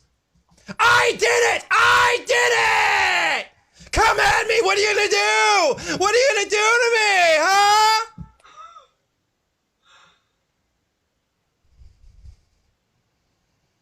There's one more. I hacked Epic Hosting! I hacked Parler! I hacked Gab! I hacked Truth Social! I hacked Go! Give, Send, Go! I don't care! Well, this gentleman seems stable. Why do you hate me? Why? Well, what's funny is he's screaming about how he's not scared, yet he looks like a scared little boy, doesn't he? He's acting and looks like a very scared little boy. That's not what I got out of this. I got the impression that he's somebody that likes to go around on weekends and pretend that he's a taffy apple. That too. I mean, they're not mutually exclusive. In addition to the fact that he has confessed on, I think this is TikTok, if not TikTok, then Instagram, but he's confessed on a major social media platform to 3 felonies. And is not banned. Crazy. I mean, I've seen people get banned for way less than that. That's all I'm saying. Including myself on Twitter at one point. You ban evader, you. Still a little, I'll be fine. Just been a couple of months. The wound is still very fresh. So there was that off of this. But when we look at things like the donors list, the people who donated to this, especially like you said, if they're Canadians with their bank accounts now frozen, some of the funds that are going to some of these other bank accounts also being talked about being appropriated and seized by the Canadian government to pay for the policing costs. This is terrifying, the fact, because I don't know how you don't look at this and say, we have a problem, because Canada appears that they're going to be nationalizing the banking industry and now possibly other property as well. Reading from CTV, let me get this one up on the screen for you guys. CTV says, sell tow trucks to pay down the cost of policing convoy protest, Ottawa mayor suggests. So he's actually come up and suggested that they sell the trucks that they towed, they seize the trucks, which, if you've ever seen what a semi costs. I haven't, but I'm sure you have. Even to get one that's like 15 years old, it's still $100,000. Easy. Oh, I'm sure, yeah. $80,000 to $100,000, easy. 15 years old with 800,000 miles on it, you're still looking at least 80 grand. Or the brand new ones that are out there. I saw one of them on a different article that was actually getting towed. That looked like a brand new Freightliner.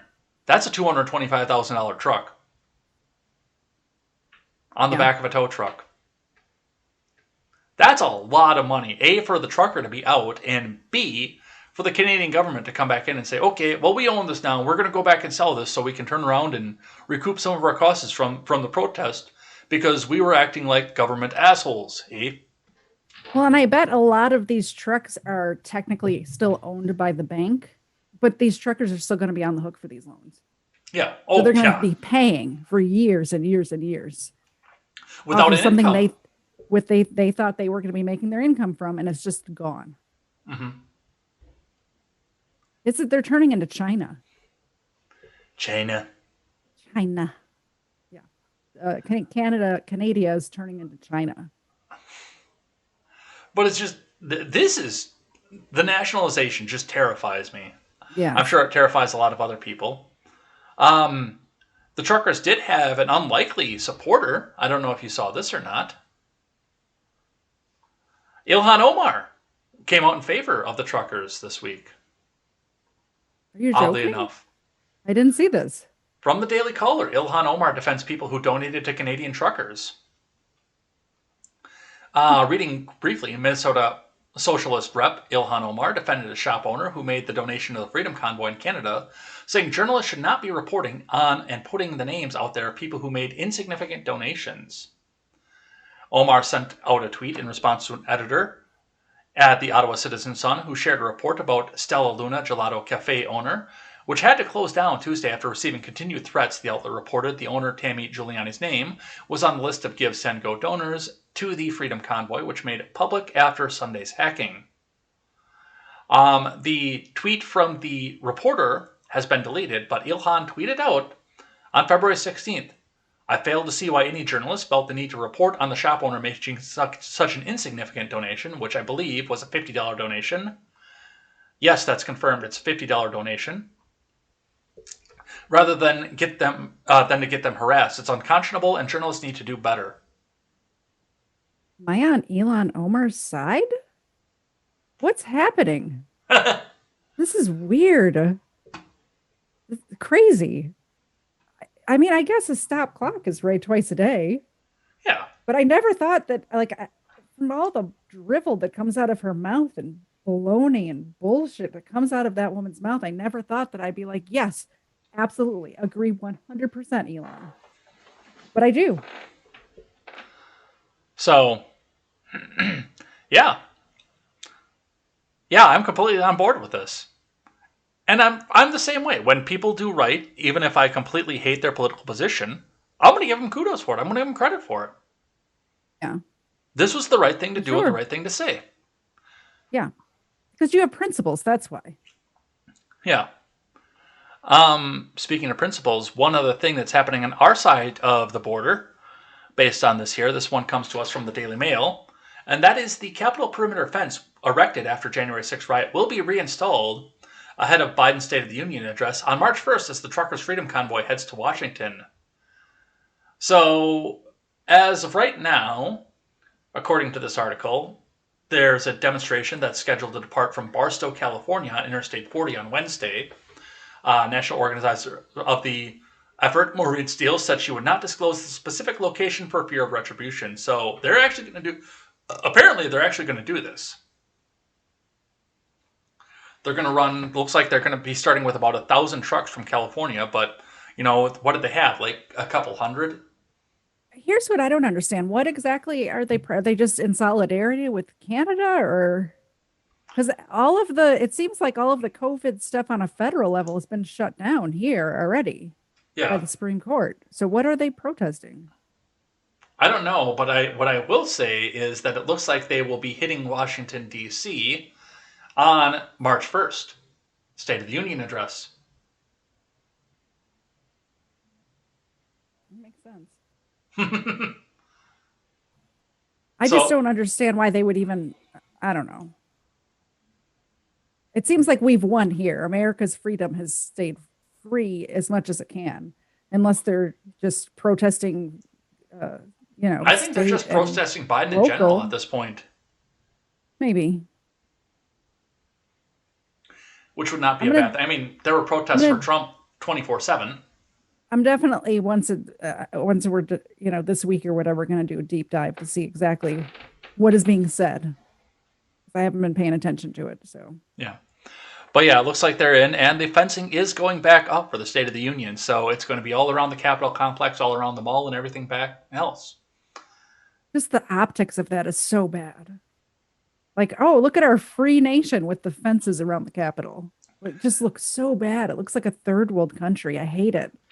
Well, one thing that I want to point out to the people who are going to be there for this, who are going to be there at all, is if that fence should happen to honk fall in the middle of the State of the Union address, if you're a trucker and you somehow see this on the small stream, do not go over the fence if it happens to fall. Just don't. Stay away from there. Just put your hands up and back away. Because that's definitely an op. I think that there's a good chance that just randomly out of the blue, that fence is going to fall in the middle of the State of the Union. Oh, yeah. Yeah, I'm surprised I haven't seen. Usually when something like this is going on, I'll see in different stream chats that I'm in around the interwebs of people, like random new people saying, hey, are you guys going to such and such? Are you guys going to go to this thing or that thing? Just random new people that I've never seen before in live stream chats. And I haven't seen any of that with this particular event. And also I may have missed it. So, it may be happening. All right. Let's grab a little bit of live chat here. We're up on the clock, so let's see what we've got going on here. Ron Helton doesn't like Hamilton. We've got that. Ron Helton says the Canadian Parliament parlor is impotent as the U.S. Congress. Parlor and whores is what he had to say about that, who have done nothing to stand up for their constituents. Marie says if they were messing with the horses, I have zero sympathy. Welcome in, Marie. Ron says if you're using a 1,500-pound horse for crowd control of peaceful protesters, then I have zero sympathy for the rider of the horse. And I love horses. The horse should have thrown the rider when he attempted to trample humans. Ron says, do you prefer blondes or brunettes or no preference? Need to get this in on this order before the window closes. He's going to give me a mail order bride, apparently. Yeah, I'm actually interested in this answer. Brunettes, actually. Dark-haired girls with light-colored eyes. That's always been my weakness. Every time. Yeah, my husband, too. I don't know how he ended up with me. Life to the Max says, this weirdo bragging. Ron says, please, not this idiot again. Nothing scares me. He's never met me, little puss. He's never met me. Life to the Max thanked us for the volume warning as we both pulled our headphones off while the guy started screaming. That one I can't do because Susan's watching.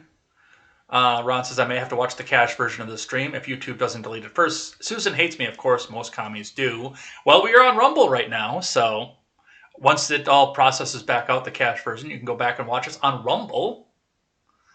I'll put the link, I gotta find the link again, but I'll put the link back in, or it's in the Discord too, by the way. Yeah, everybody join the Discord. Life to the Max says, he hacked you, Ron, and he'd do it again.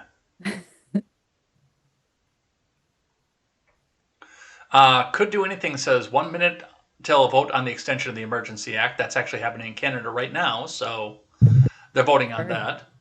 Easy. Let's see. Marie says people seem to be realigning themselves before the war. Marie says terrorist PSYOP bomb truck. I disavow. But that would be a PSYOP, so that'd be the government. And then Ron will get last word here and says, hey, I've subscribed to your channel on Rumble this morning. Well, thank you. I don't know how to see that yet, but thank you, Ron, for subscribe on Rumble. We'll see where that goes. And yeah, that'll be a good, until I can get the live stream figured out, that'll be a good place to watch the replays rather than giving Susan more views. Yeah. All right. We have got to fly through these last couple here because we've got 23 minutes and I've got surprise stupidity. All right. So we've got to talk, first we got to talk about, do you want to do Clinton or Trump first? Let's do Clinton first and then end with Trump. So Clinton has been on the hook, and we were supposed to talk about this last week, but we ran out of time last week, which looks like we might do this again, but I do want to make sure we get to the Quintez Brown, rather. I can't even think of the dude's name right now.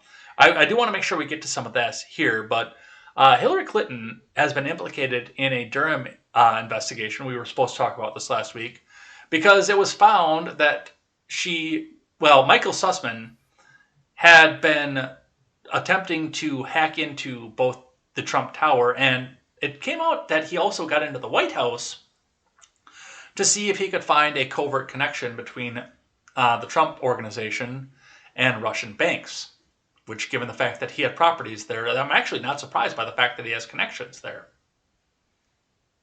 I mean, it smells like treason to me. Yeah, we'll talk about that in just a second. Sussman is currently under indictment for lying to the FBI because he said he was not in the employ of any client at the time that he did this, and he has confessed to doing this. He was not in the employ of anybody, and it's been found that he was actually in the employ of the Clinton Foundation at the time. So Hillary spied on the White House. Oh, yeah, definitely treason. But it's amazing that this is all coming out now. I'm surprised it didn't hold off till after midterms for this information to come out. Well, I'm sure they want to come back out and try to connect this all out to... I'm surprised... Well, the mainstream media hasn't been covering this, so basically all you can find out now is by checking out independent media like us. I mean, what do I have for this? The only thing that I have mainstream that's even talking about this is basically saying that Trump said this, so this is evil. But I've got a tweet from Tulsi Gabbard, a blurb on The Hill that has 891 shares, that's 6 days old, and it doesn't even have 1,000 shares on it. Usually they have like 10,000 shares. Yeah. It's all very hush-hush. Yeah.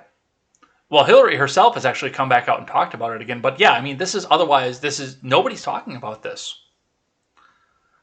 Again, the only reason Newsweek has even said a word is because, well, let's just see what the Orange Man had to say. Yeah. Trump suggests Clinton operatives deserve death for spying operation, which is actually not what he said.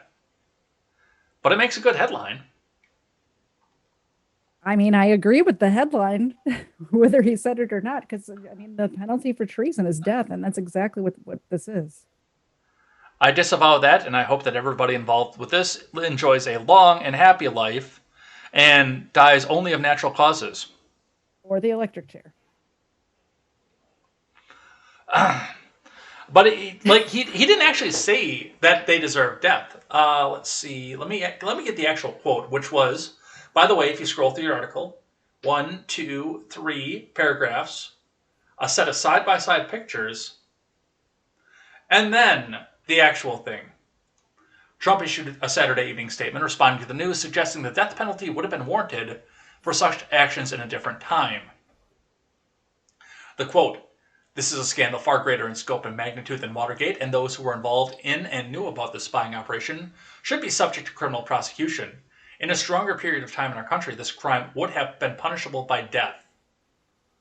So he did not say that they deserve to die. He says in a different time, it would have been on the table. It's still the same. I mean, it's still the same laws on the books as it was in a different time that he's talking about. treason is a law that's on the book, and there are outlined punishments for this law being broken.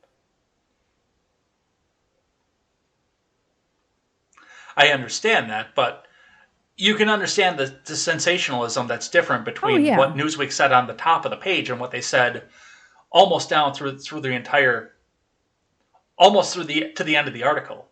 I think what Newsweek is failing to understand is that by trying to sensationalize this, they're getting people like me on the side of Trump. And I was never a Trump supporter. I didn't vote for him in 2016, you know. I'm not a Trump person, but Newsweek's got me convinced. Yeah, even Gabbard. A Durham investigation has shown that the biggest threat to our democracy is not some foreign country, but rather the power elite that have led by the likes of Hillary Clinton and her co-conspirators in the mainstream media and security state who work to undermine our democracy from within. She's right. I wish she wouldn't be such a commie on economics and guns, but she's absolutely right off this. She's definitely a commie on some stuff. But as far as Democrats go, Tulsi is like not as bad as a lot of them. Yeah. I kind of like her. If it came down to voting between Tulsi and even Trump last election, I might have voted for Tulsi. I really like her. You'd vote for a woman? What? I don't know. It's Who are so you? hard. Who are you? Oh, I just hated Trump so much. You know, somebody go find my regular co-host. I'm sorry, repeal the nation. The only reason I still vote is because they still vote. But if no women voted, we'd be way better off. Yeah, and I mean, on both sides of this now, on the everything, they're just trying to say that, well, they're sensationalizing this to give a midterm strategy. This doesn't seem like a midterm strategy thing. No, the lawyers... I'm surprised it came out before the midterms. Like I was saying before, it doesn't seem like a good strategy at all for anybody involved. The Hill reports that the lawyer is saying that the prosecutors are putting this out here right now to inflame media coverage. What are they distracting us from? That's the question. Yeah. But Hillary actually got in on this too, because she finally broke the scandal off of this, which I had some theories as to the timing of this. From the New York Post, Hillary Clinton finally breaks silence, calling John Durham claims a fake scandal. The former First Lady, Senator, Secretary of State, and two-time Democratic presidential candidate, so we can see a full resume of her failures, responded last week, Wednesday, to last week's court filing by special counsel John Durham, alleging that her 2016 presidential campaign paid for computer research to link then-candidate Trump to Russia. Her statement: Trump and Fox are desperately spinning up a fake scandal to distract from his real ones, Clinton said on Twitter. So it's a day that ends in Y. The more his misdeeds are exposed, the more they lie.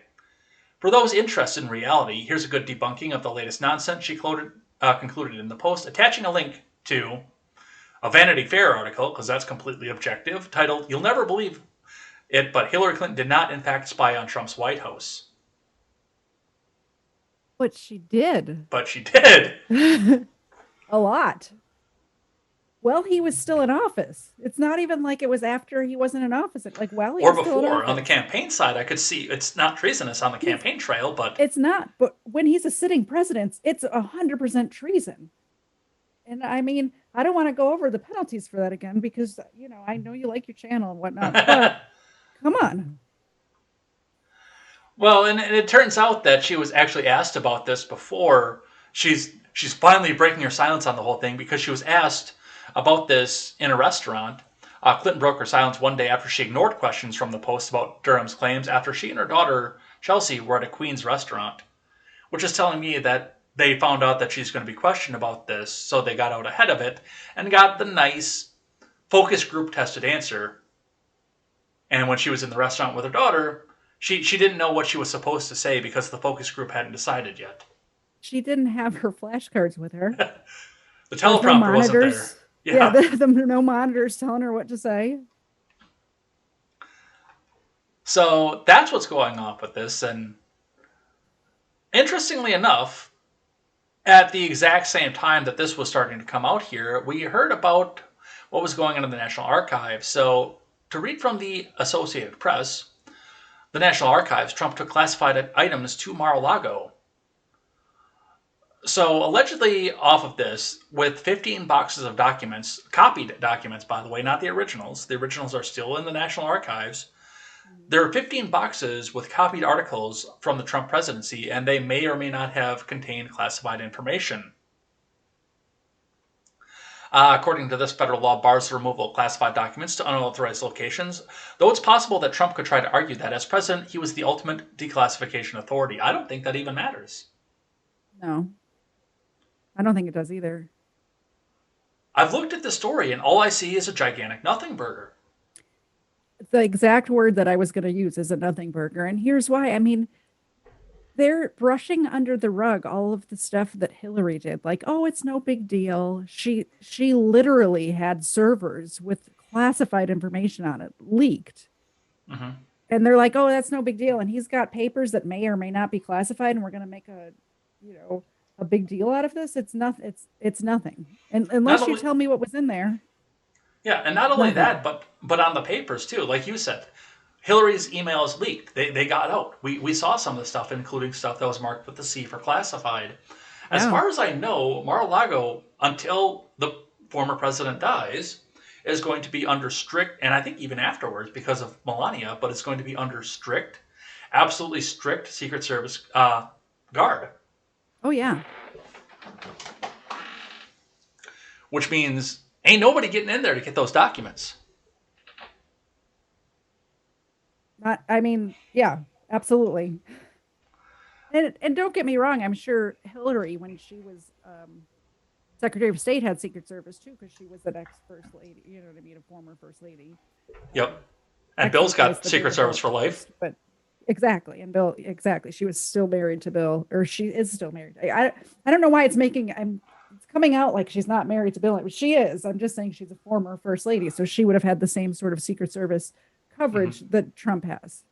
Yeah. But it got out digitally. And the other side of this is the Donald enjoys top secret clearance for life. I found that out while doing some research for this. Oh, he has top secret clearance for life. Former secretaries of state do not. Interesting. Well, her husband does, though. And that's fair. I'm sure he tells her everything anyway. He can barely string a sentence together. So. Well, we know that he did not have sexual relations with that woman. Well, he could string that together in the 90s or whenever it was. I'm talking about now. Current day Bill Clinton is not.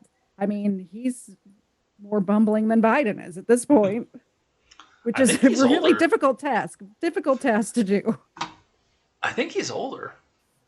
I want to check that because he looks older. He looks. When I saw him on the campaign trail. When Hillary was running, I was shocked when I first saw what he looked like these days. No, Biden's older.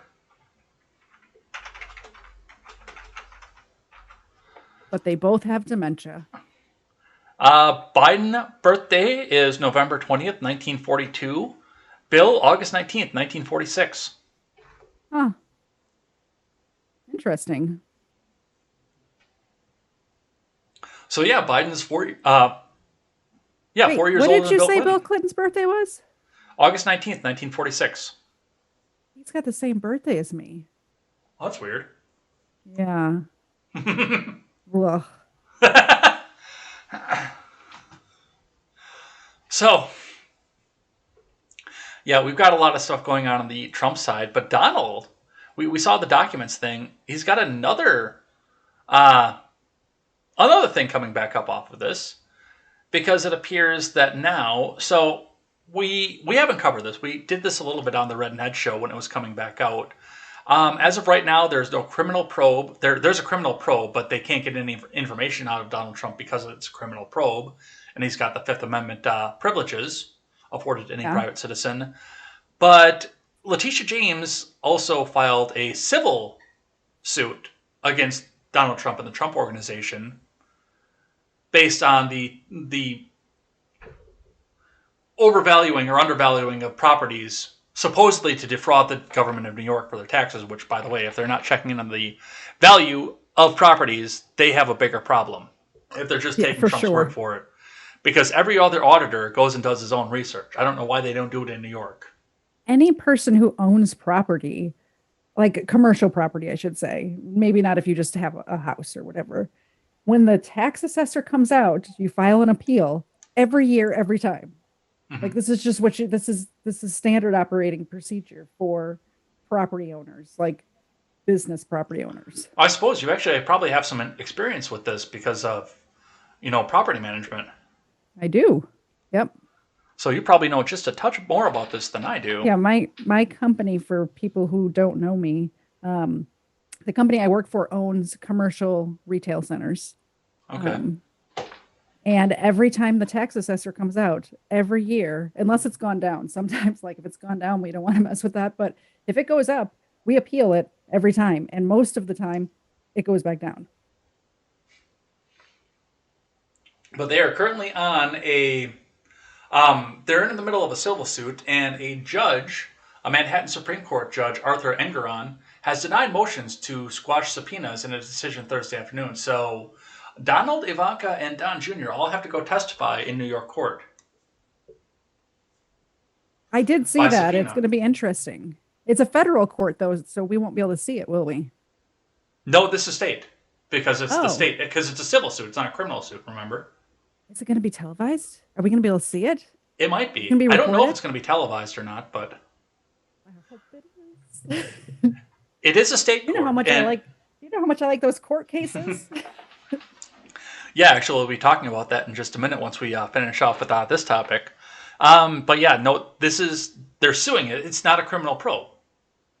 Oh, so it might not be televised if it's a civil case. Well, yeah, if it's civil, unless they go in front of Judge Judy, because then that'll be televised. Yeah. Wouldn't that be something? Letitia James versus Yeah. Donald Trump in front of Judge Judy.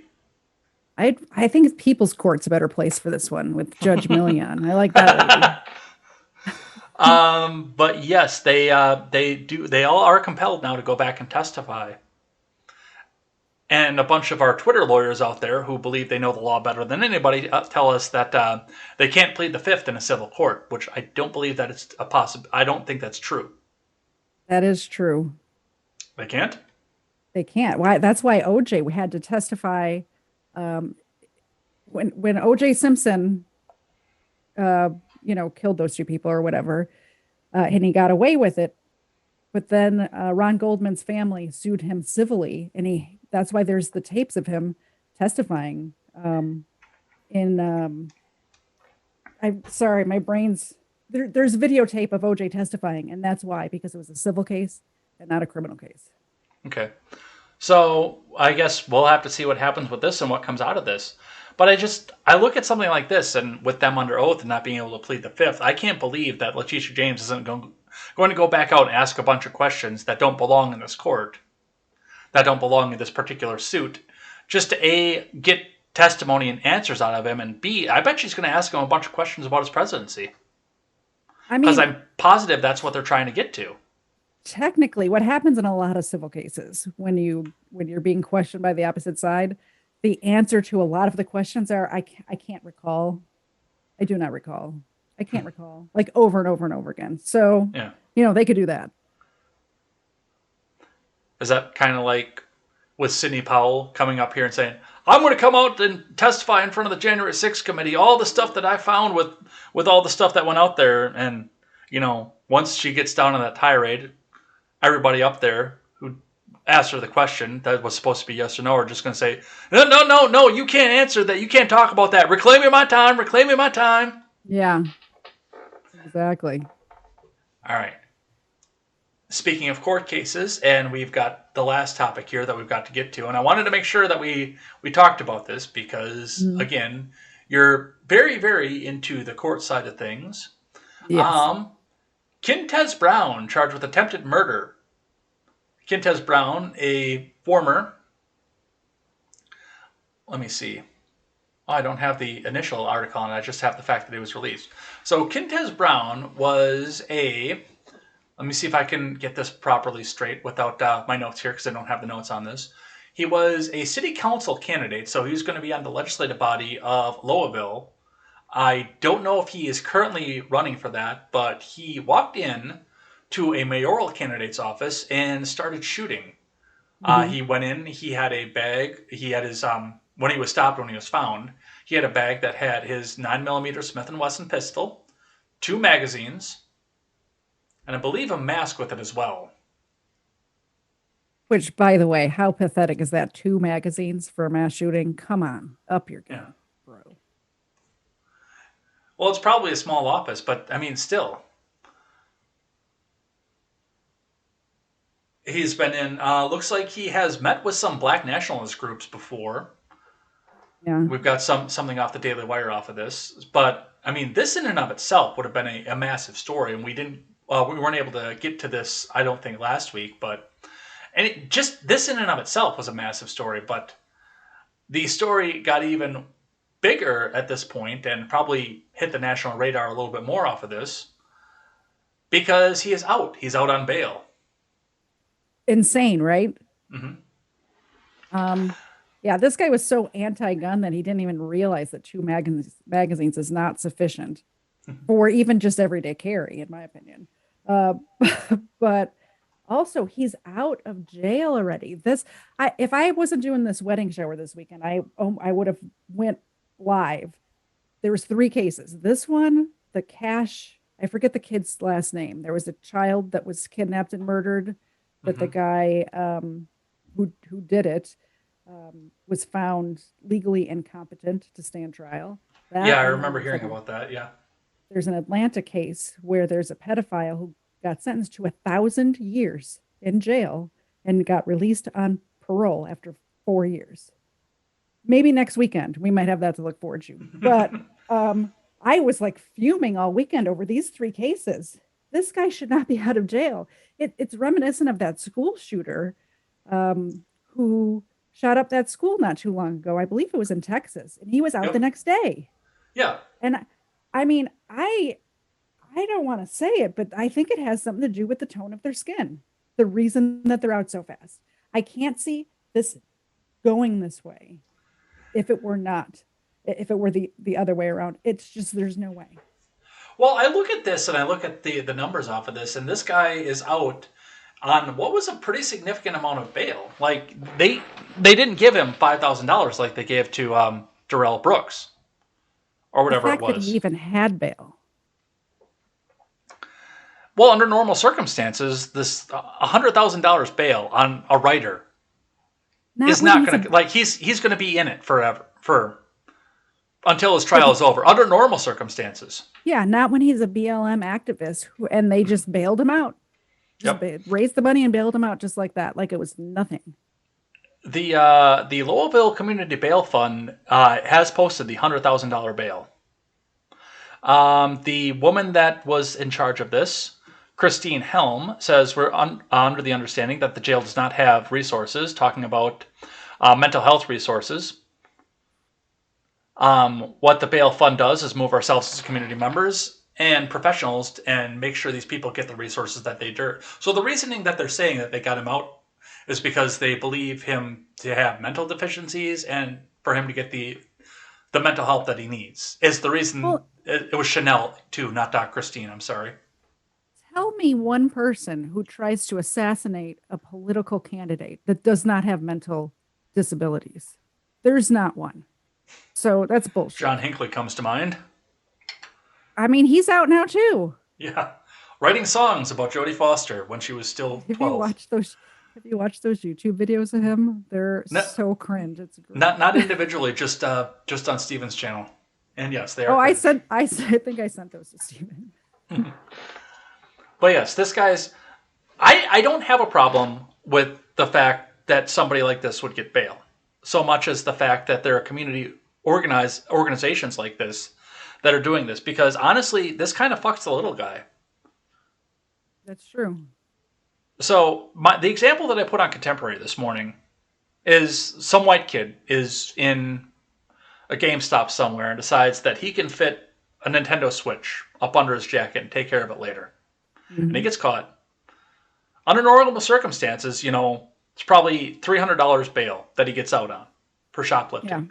But given the fact that now these courts have got to set these bails so high in order to keep people from raising the money for it, this guy could go out here with the Switch under his jacket, get hauled in, and be informed, and a white kid too, and be informed that he's got a $25,000 bail for a $500 gaming system. I mean, it all depends on what color he is, doesn't it? I honestly don't, like you say, don't have a problem with this bail being set for this guy, but he tried to assassinate a political enemy.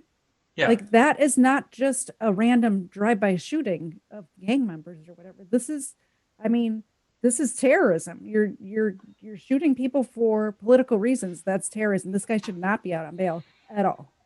Well, I wanted to get one other thing in on this one based on something else that happened. So the Chanel helm that was at the lead of this, Chuck Ross tweets out, and then he quote tweets himself. His initial tweet says, "New at Free Beacon, Dem heavyweights back BLM bail fund that freed would-be assassin.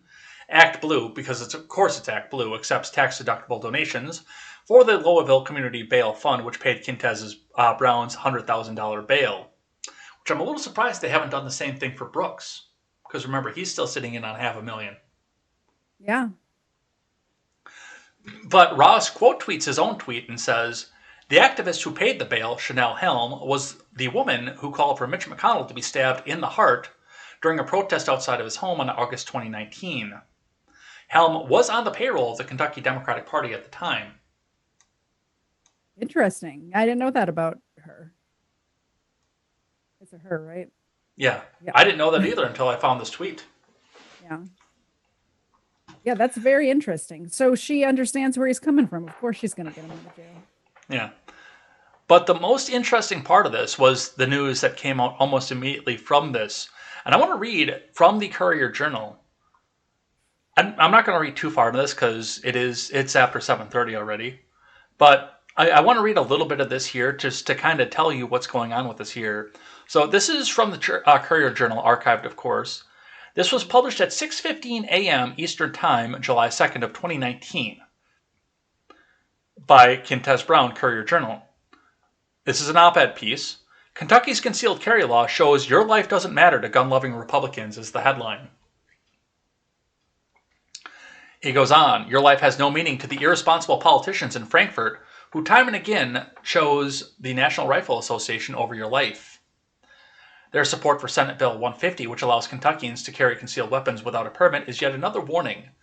They put a price tag on your life and decided that the blood money they receive from the NRA is more valuable.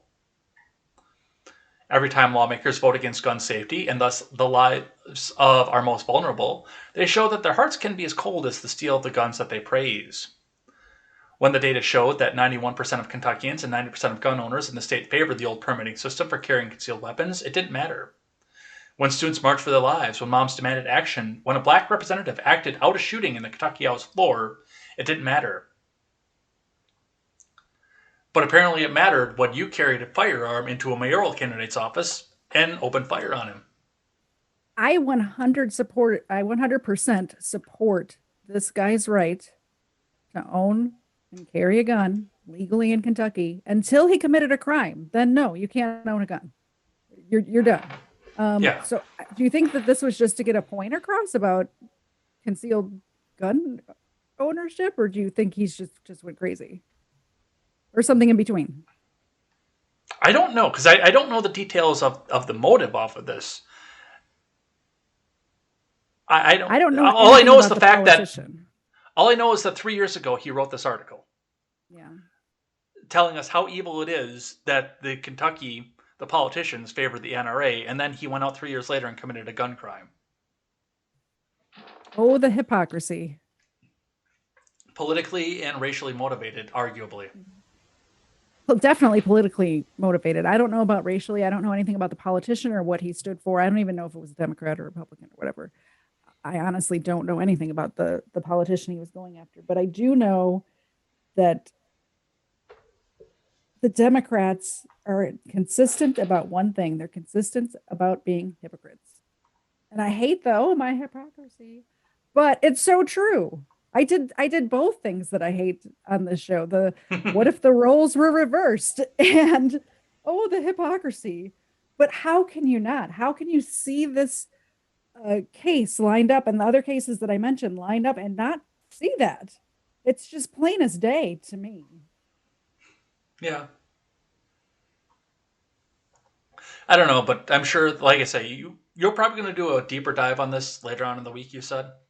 I mean, I don't want to make any promises because I'm lazy and all, and I have out of town company coming this week and other stuff going on. But I definitely will cover this in a live stream at some point. Maybe not this week. We'll see what happens. Yeah. All right. That's all that I have for news for the day, but I found a good one. I don't know if you knew about this one or not, but I thought it was funny, especially given, of course, what month this is. So we've got some surprise stupidity for us today. Let me get this queued up so everybody can come out and see it before I release the surprise. The last thing that I have for you today comes to us from, well, your former hometown's publication, but it comes from out of state, from WGN9 today. Are you ready? Yep. Hit me. Massachusetts preschool closes and apologizes after blackface incident. Coming to WGN from the Associated Press, a Massachusetts Montessori preschool has shut down and apologized after a classroom full of toddlers painted black faces on paper plates and held them up to their own faces to celebrate Black History Month. Are there pictures? Please tell me there's pictures. Are there pictures? There are not pictures, unfortunately. I See Kids in Newton, in a statement posted on Facebook and on the school's front door on Sunday, said the curriculum was not executed or completed in a manner that it should have been, so we apologize. The teacher who planned and executed the February event activity was fired. Management said that because possible protests at the school could put the children at risk, it was closing for the time being. I love everything about this article. I just can't stop laughing. I mean, I would be over the moon if there was photos of these kids with paper plate black faces. But this is the perfect surprise stupidity for me. Thank you. I can either make you completely cringe off of it or I can make you laugh. Nope, love it. I'm sorry, I forgot to pay attention to what you're reading. They closed the school over this shit? Because they were afraid of protests. Oh. Okay. In Newton. Did anyone protest? No? Not as far as I know. Oh, yeah, because it's hilarious. That's why. Why would you protest hilarity? Oh, man. I can't believe that, especially in liberal Massachusetts, out of all of this, too. It's just, why? Well, the kids obviously didn't know what they were doing, Well, yeah. And this is at a preschool. Like, this isn't at somewhere where they know what's going on. These are 3- and 4-year-olds. I'm just picturing it in my head. I'm just picturing it. I snorted. Oh, God, I'm sorry. I'll get my shit together. And I do hate to say it, but if I remember correctly, this is in one of the whitest parts of Boston proper, too. Perfect. Love it. Are you going to be okay? Do you need a drink? I just keep picturing it.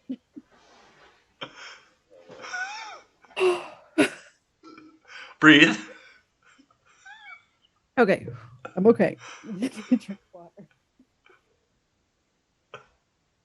I'm glad that nobody burned the school down over this because, there's kids there and whatnot, but I don't have anything else to say. I love this. I love everything about it. Thank you. All right. Do you want to finish out with what these guys are saying here? Yeah. It's your turn now, start, so I can. Let me see if I can find where we started from, and I'll let you know where that is too, so you can scroll up to it. Okay, sorry. What did you say? I missed it. I said I'll start out with it, but I'll also tell you where I'm starting from, so you can pick up. Wow, we've got a lot here. Jeez, it's almost like we did 2 topics. All right, here we go, and I'm all the way back. It'll be 8:07 on your clock, or 20:07 on your clock.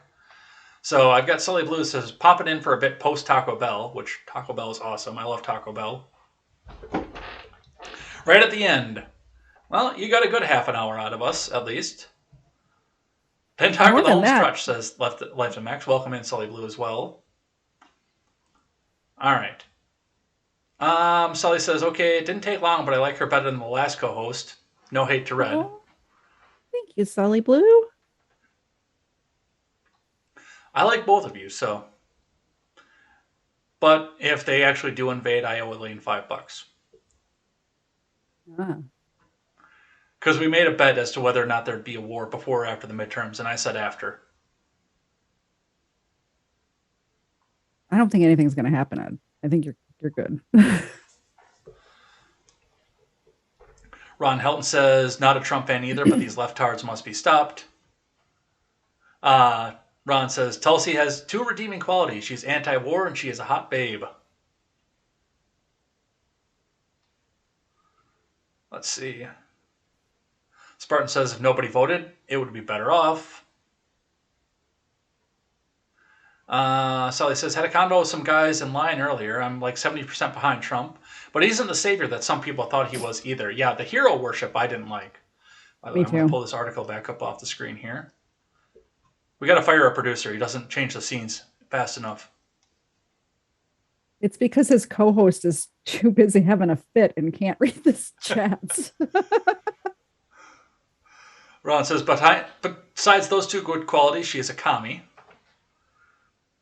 Sully says, yeah, Ron, that's Ed's coconut mommy. Ron says, trying to order a brunette from the Ukraine. What was the eye color you preferred? Blue or green? It doesn't matter. You already answered that. Yeah. Life to the Max says, Hillary was a 2-time presidential candidate, 2016, and when else? 2008. She got primaried out by Barack. Sully says, I hate to admit it, but I clap AOC as long as she kept from talking, that is. Ron Helton says, anyone want to see some little Eds running around besides me? I'd like to see that. Technically, I am the little Ed running around. Because that's my dad's name, too. Let's see. Sully says, Ron, that's messed up. Where can these be ordered? For research, of course. Spartan says, maybe the USA wants large amounts of white immigrants that can be competent workers, so war in Ukraine.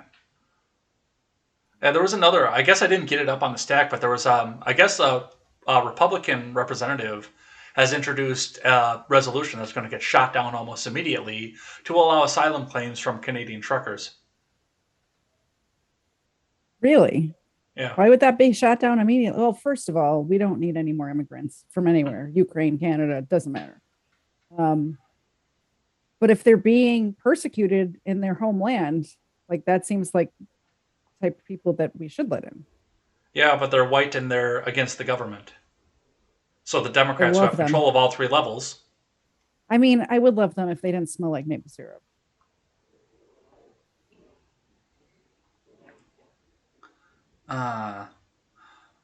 Let's see, what else do we have here?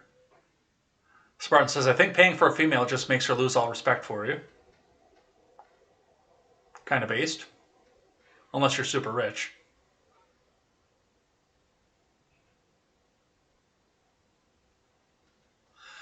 They're talking about, I guess Ron knows somebody who got a mail order bride. I actually used to work with a mail order bride, weirdly enough. The whole thing seems kind of messed up to me. Yeah, I could say that. I could definitely see that. When I worked in the grocery store, there was a woman there, and I mean, she didn't come out and say that she was a mail order bride, but she was Asian. Her husband was 25 years older than her. She was my age, and I was 21 at the time. And her husband was like, more than that, he was like 35 years older than her. And she barely spoke English. I'm not saying she was a mail order bride, but I can put 2 and 2 together here. Yeah, makes sense. She was cool, though. She was Chinese. She hated communism. most people who lived under communism do hate communism. Yeah. Let's see. Ron says, thank goodness dates of birth are not that significant, eh, Katie? Yeah, ain't that the truth? I share a birthday with Willie Nelson. Really? And Kirsten Dunst. And two of the guys on Big Bang, oddly enough. I don't think I've ever looked up who I share a birthday with, because I didn't know I shared a birthday with Bill Clinton. My dad knew about the Willie Nelson thing, and I've known that since I was a kid, because that was probably one of the first things I learned about my own birthday, was that I shared it with Willie Nelson when I was like 6. That's about the only... And then when I looked it up later in life, I saw Kirsten Dunst too. She's 2 years to the day older than me. Interesting. And then two of the guys on Big Bang, Leonard and Raj, both have my same birthday too. Let's see, what else do we have here?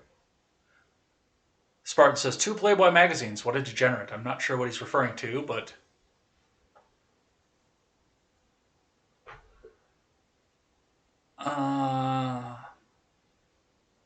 Ron says the Fifth Amendment protects one against criminal and civil incrimination. You're not required to testify against yourself, whether it is civil or criminal. And OJ is an idiot. Really? I always thought civil was, you couldn't plead the Fifth under civil cases. I'm gonna do a deep dive, Ron, because I trust Ron. No, I was gonna say I'm gonna look at the Fifth Amendment right now. You want to take over? But I was pretty confident. So, but I trust Ron more than I trust myself. You want to take over? Sure. Sully Blue said, yeah, he's not fit to stand trial. Let's let him out. It'll all work itself out. That's honestly probably what's going to happen.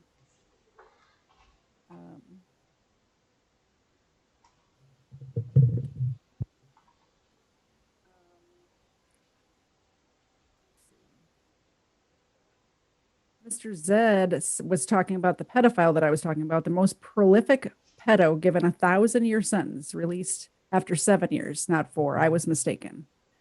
Thanks for the fact check, hun. Did Harris help bail him out? And Sully Blue said, no way. Harris has been the one putting him in there.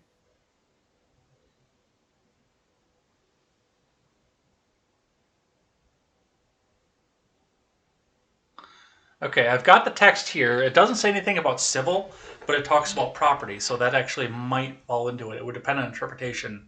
The actual text says, no person shall be held to answer for capital or otherwise infamous crime unless on a presentment or indictment of a grand jury, except in cases arising in land or naval forces or in the militia when in the actual service of time of war or public danger, nor shall any person be subject for the same offense to be twice put in jeopardy of life or limb, nor shall be compelled in any criminal case to be a witness against himself, nor be deprived of life, liberty, or property without due process of law, nor shall private property be taken for public use without just compensation. So it doesn't actually say civil in this. No, it doesn't.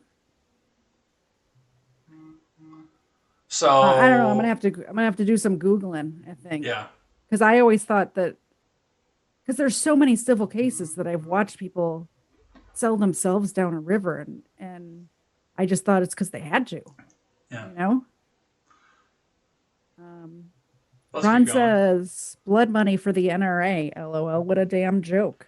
The NRA is actively helping the government to destroy our natural self-defense right. Isn't that the truth? I'm a lifetime member of the NRA, and I'm kind of sad about it at this point. Life to the max, haha, hearts as cold as the steel of their gun. Ron Helton says, join the GOA, Gun Owners of America, if you want to protect your rights to bear arms. The NRA is crap. I totally agree, Ron. But I already gave the NRA out a lot of money. So Ron Helton thinks I have the coof, which I do not have the coof. Spartan says NRA is not real Americans. recently very much agree. When I signed up for the lifetime membership, it was probably 2014. It was whenever the NRA conference was here in Atlanta. So 2012, 14, something like that. Spartan is good at the acronyms. He's the one that I got Never Printing Reality from. Okay.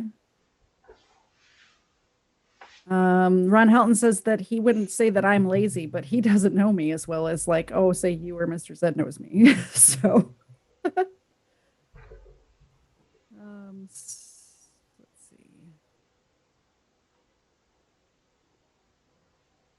Ron Helton, out of all the ethnic groups that are in this country, we have one for Black Americans. It is really ridiculous if you think hard. That's why people don't think hard.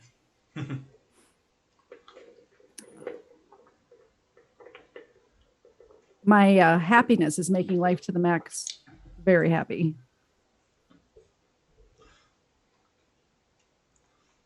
I really couldn't get my shit together there for like a good 7 minutes. I'm thinking about it again now. Spartan says, all a part of the plan, Ron.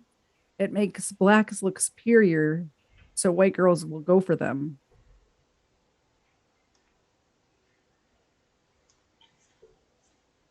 Let's skip a couple of these, because some stuff I don't want to say on TV.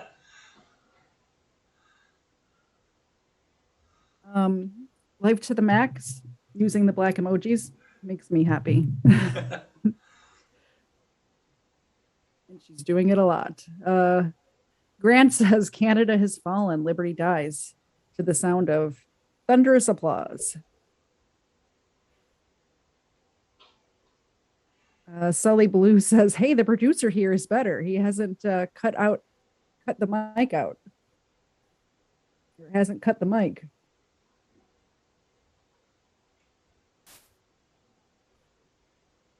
Grant says, let's take the truckers, but keep it to a net zero, trade them for some commies.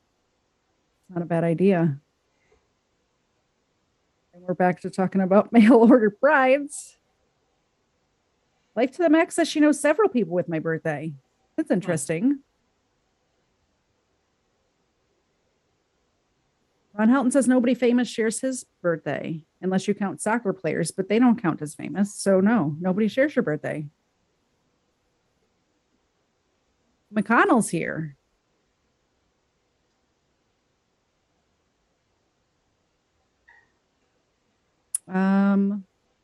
Yes, Ed, but civil lawsuits mean they can deprive you of your property if you testify against yourself. So nope, you are not. Ron said that.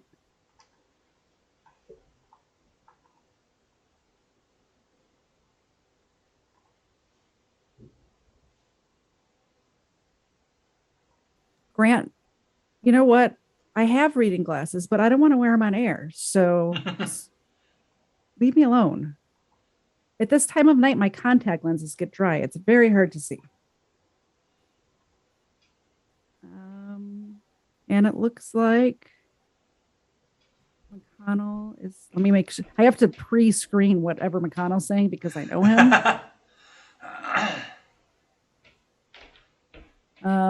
He said there's a tariff if you use his name too often, but he's glad that you liked his name.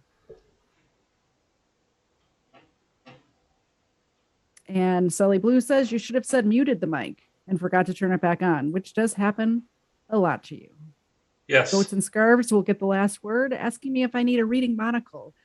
Funny enough, only one I can see up close, so I do have a reading monocle. All right. I think we're done. I think so too. That was a fun show tonight. I really enjoyed that surprise stupidity a lot. I loved it. It's like I had a flat tire today. I had a horrible day at work, and you just brightened my day. Like I'm ending on a high note. It's wonderful. Well, with that, I think it's time to cue up some music and get out of here for the day. So, thanks everybody who came by and chatted in live chat, kept us on point, kept us on it. I'm going to look for a Supreme Court precedent. on that civil case thing, because that actually fascinates me. I am curious as to how the government interprets that and where that goes. But with that, we are going to head out of here for the day. I'm going to go get some dinner because I am hungry, beyond belief hungry. So come back and, well, that's it. We're not coming back here after this here. So come back and join me tomorrow morning for more contemporary, of course. Come back and check out news headlines for the week. And all the stories that we get on this show are pulled, for the most part, right from that show. So go and check that out, get a little preview, and you might get to see the surprise stupidity before Katie does. So that'll always be some fun. So come and join me for that, 7:15 a.m. Central Time. For more contemporary. You said you were probably not going to have a live stream this weekend because you have company, but yeah, you guys can check me out on Twitter. I will always post on Twitter if I'm going to go live. I'm not good at it. I've only done it once. So if it's going to happen, you'll know on Twitter. It's KTZed ma'am. Yeah, go and check that out. Go follow that as well. That's an awesome follow. You'll find some memes and you'll find some updates for the show as well. And thank you once again for everybody who has checked out the new Rumble channel and the new Give, Send, Go as well, because we are getting ready to go back and get started and actually get this website going. We like Bobby Joe and we want to make sure that she gets paid, so go and check that out. Otherwise, we will see you here next time, next Monday, 5:30 Central Time, for more KTZed Redemption and discussion of the news of the week. So, as I always say, never take the words of bloggers, podcasters, or journalists as gospel. Find all the facts and draw your own conclusions. Stick around if you're on Twitch, and we will go rating once again. And KTZed, lead them out with some last words. I hope everybody has a great week, and I'm sure I'll see you in the contemporary chat. Bye, guys.